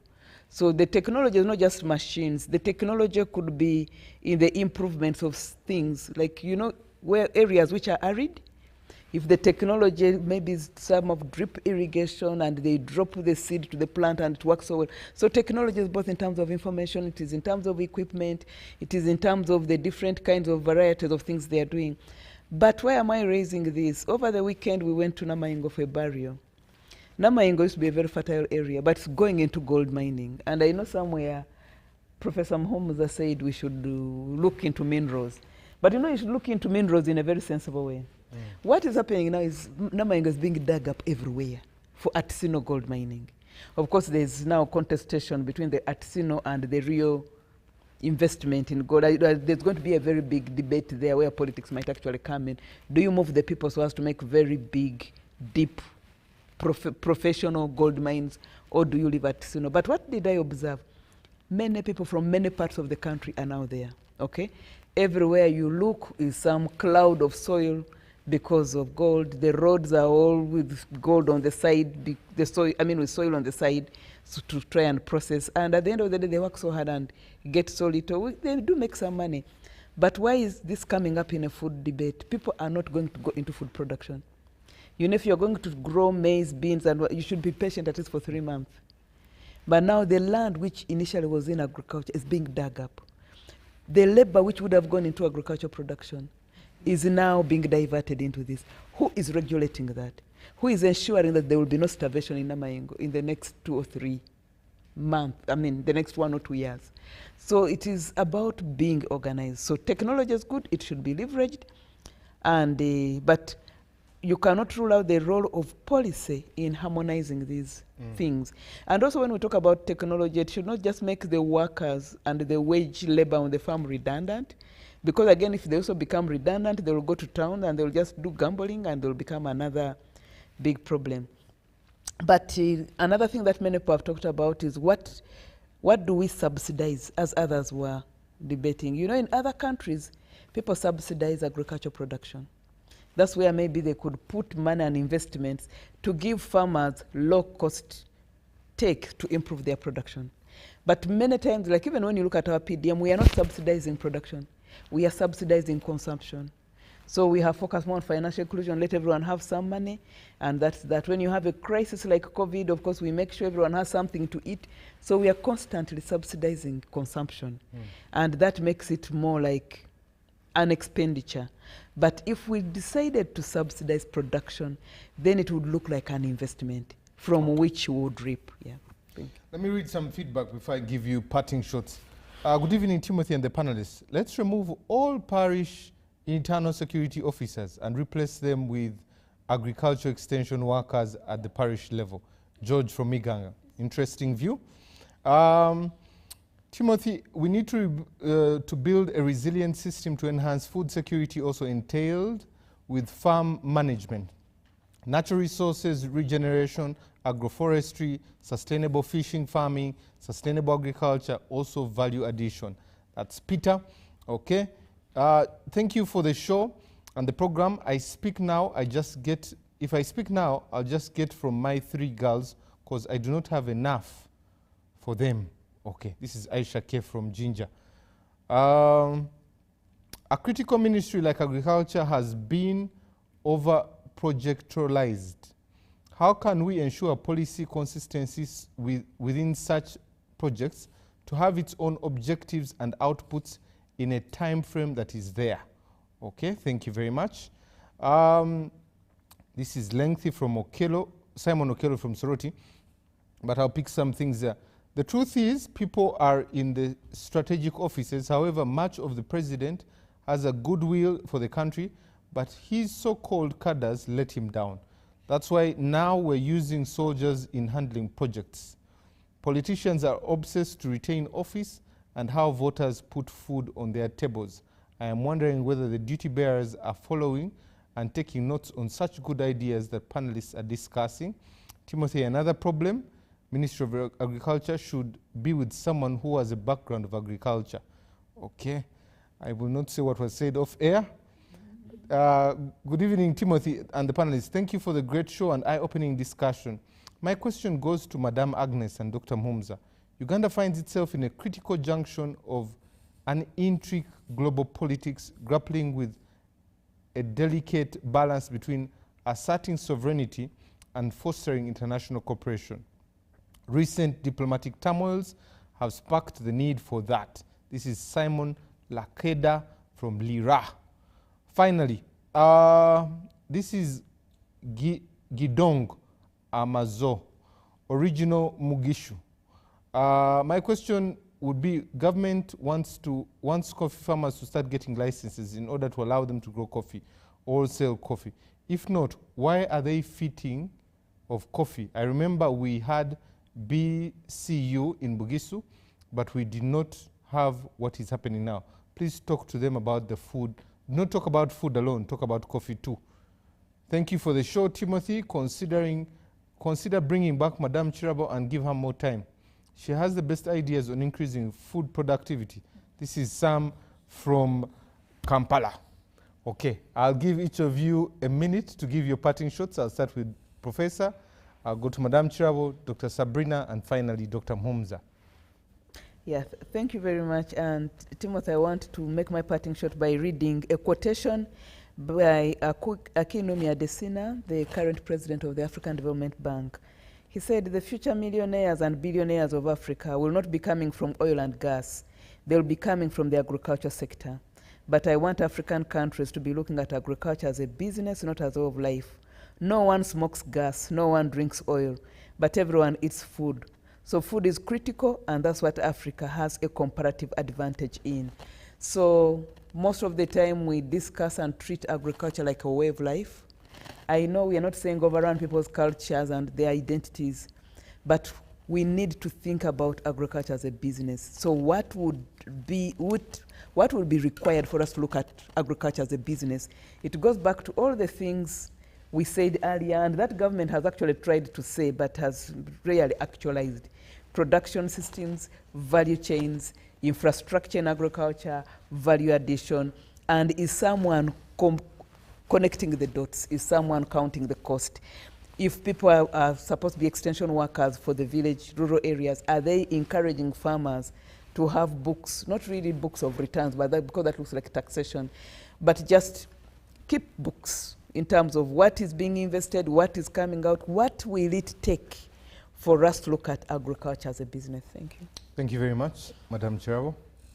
It has been a very short evening, talking about things that define humanity. I'll just make a couple of statements. Number one, feeding people is not an expenditure, it is an investment. And we should regard it as it is at all levels. The second thing that I need to tell our leaders, when we are talking about the food system, we are not talking about a burden to this economy. we are actually talking about a game changer, a business solution, a strategic solution, because food globally, I think it is running ahead of medicines and ahead of pharmaceuticals in the areas of big business. And as our leaders, if you continue looking at our agri-food system the way you're looking at it now, those that have already designed it into global big business are going to come and grab it from you, and they will not only grab the food system, they will even grab your power, unfortunately. And then finally, to all of us, Dr. Sabrina was very clear. Mothers, we need to plan for getting pregnant 3 months earlier. I don't know, Dr. Sabrina, people here in Malaga get pregnant. They don't plan, they just find themselves every time they say, can you imagine I am pregnant? But Dr. Sabrina is saying we need to plan about what we are eating 3 months earlier before we conceive. And then the journey continues up to around the 60 months, which is about 5 years. This is a collective effort. We need to plan. We need to learn to plan. Let us plan for our food at household level. Let us plan about what we are feeding our children when they are still with us. The UBOS census report told us there is a lot of stunting after 2 years. And actually the census found out that most children after 2 years, they are fed on more water. Can you imagine? So I'm appealing to all of us from the individual to the macro level. Let us plan to end hunger and malnutrition, or if we don't do that, it will eat us up, all of us, and nobody will be safe. Otherwise, living in a country like Uganda, free from hunger and malnutrition, it is possible. Thank you very much. Good night. Dr. Sabrina, your parting shot. Thank you very much, Timothy, and thank you to my fellow panelists. It's really been a great honor for me to come here and talk about a topic such as food at midnight. Imagine. But I'd like this conversation to continue because food is a basic human right, and nutrition is actually part of the human capital development. Food and nutrition is something that we have to think about intentionally. And we need to start thinking about it even before we bear children, as those children grow up and as they become adults. You don't want to be the reason why your child is not successful in class. So please plan to become pregnant and eat well before you actually conceive. And on top of that, I'd like to say that the time at which we eat our food, I know you can see us with mugs over here, but this is water. We are not eating. It's not porridge. But it's important for you to eat at the right time, in the right place, and eat clean food. Because food can actually be food insecure. If food is poisoned, you can get an entire catastrophe of people being hospitalized, people getting cancers, and even becoming hypertensive. For people who are in the habit of eating fast food, please be cautious. The more salt you eat and the more fat you eat, you may end up getting hypertensive and then getting a whole contraption of hypertension, diabetes, and renal failure.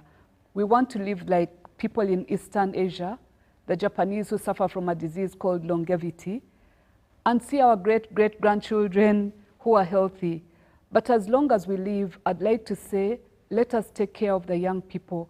A country will be judged by the way they take care of their children and the women in that country.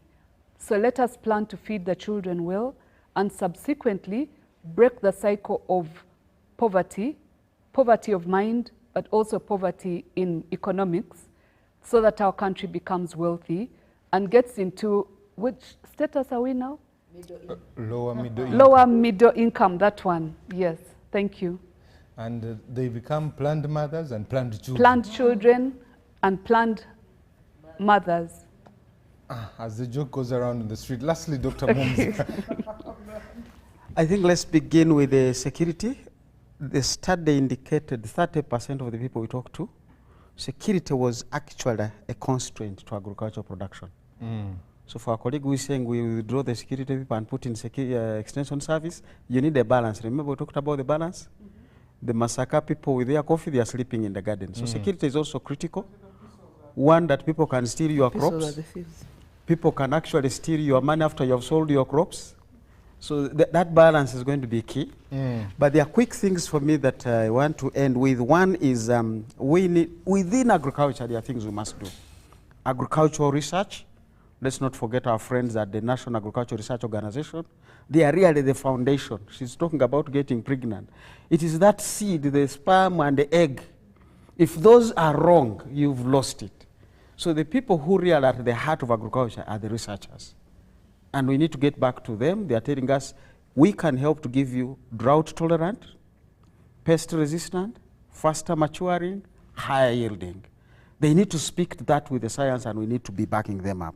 The second part is really, as I think the conversation has gone through, human capital development. We are not investing enough there, and yet the human resource is the biggest for tenfold growth and socio-economic transformation. And it is linked with agriculture and the food and the rest of that. So let's look at government not in the pillars. The pillars and programs of NDP4 are really for purposes of simplifying, look at things. But we need to find ways of putting it together. The final part really, which is linked to that holistic approach, is we need to get back to the macroeconomics. It flies out there. Macroeconomics is really like the roof on top of us. If it came down, it doesn't matter whether you are seated on the high table or you are seated at the other extreme end. Once the tent is blown by the wind, even the Mugole has to scamper. So the macroeconomics, and in the 80s and the early 90s under the structural adjustment program, the main message there was actually getting the prices right. I've just been checking here. On the 4th of September, a 2-year bond, if I'm buying my money, putting my money in a government paper for 2 years, the return is 15.5%. Why should I put my money in agriculture? So if I have $1 billion, I would rather put it there and go and see. Those are the prices we need to look at the macro level when somebody gets their money. Why should they choose agriculture and not these other options? That's the point of getting those prices right. And we need to get to that broader conversation if you are to get sufficient food and be secure, both in terms of incomes and food security. Those, for me, are key things. I will end with an interesting conversation I had from a banker. Somebody got all his money from his other investments and said, I hear I can put my money in these government papers. I don't know about them, but here is my $3 billion. Can you help me put it in those government papers?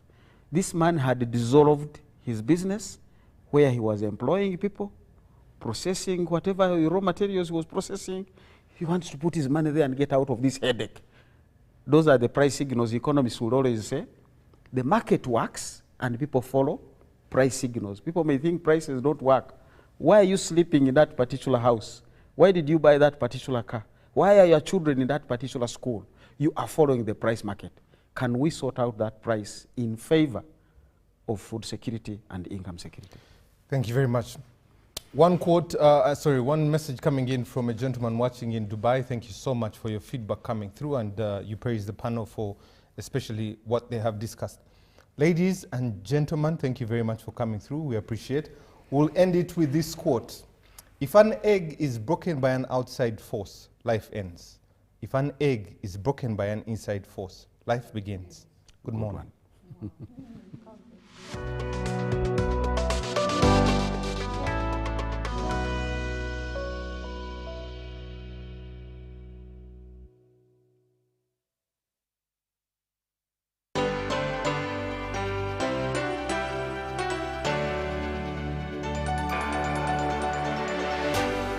UBC, inspiring Uganda. In a nation hungry for truth, a world where every story matters, there exists a beacon of trust and reliability. For decades, they've been our voice and our window to the world, holding the mirror of our history. With 4 TV stations and 11 radio channels spanning 27 languages, they stand as guardians of information, defenders of truth. With mass carry heritage advantage, They uphold every citizen's right to reliable and free information. Their archived stories shaped our past and illuminate our present. Yet now, as new challenges arise and the world evolves, their mission faces its greatest test yet. Be part of our journey and let's navigate the unknown, uncover the untold, and safeguard our future together. Tune into your public broadcaster, for it is the intersection of trust and truth. Because to UBC, your story, every story, and every voice matters. UBC, inspiring Uganda.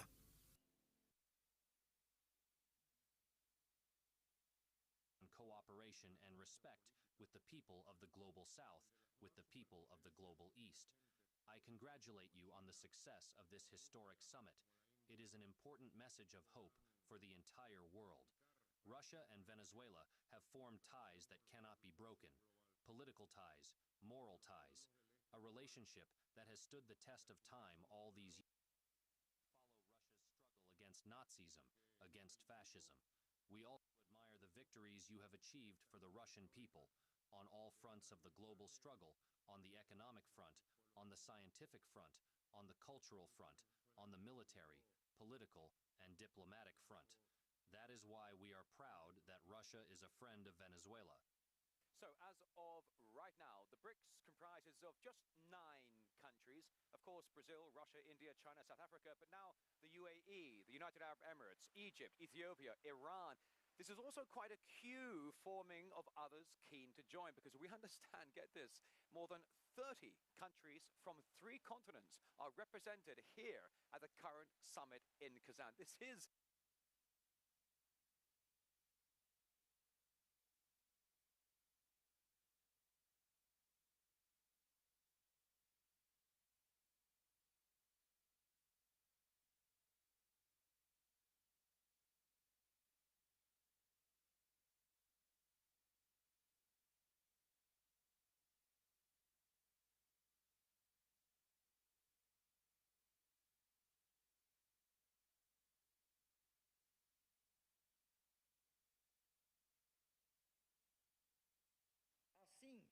The complex geopolitical situation is aggravated by the use of the dollar as a weapon, altering the living conditions of populations, and also affecting the foundation of the international financial system.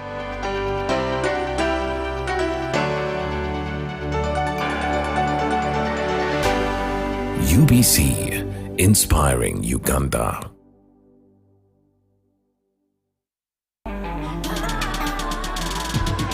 Is your marriage built on a foundation of faith? Are you seeking a deeper understanding of God's plan for your relationship? Join us for the Garden of Eden Affair Conference, presented by the Marriage Anchor in conjunction with the Garden of Eden TV show. This one-day event, held on Saturday, 2nd of November at the luxurious Silver Springs Hotel, Bugolobi in Kampala, is designed to reset your perspective on marriage. The conference runs from 9 a.m. to 5 p.m. Our esteemed speakers, renowned for their experience and wisdom, will address questions about compatibility, discerning God's will for your partner, and dismantling common marriage stereotypes. Registration is just 50,000 Ugandan shillings and includes our delicious lunch.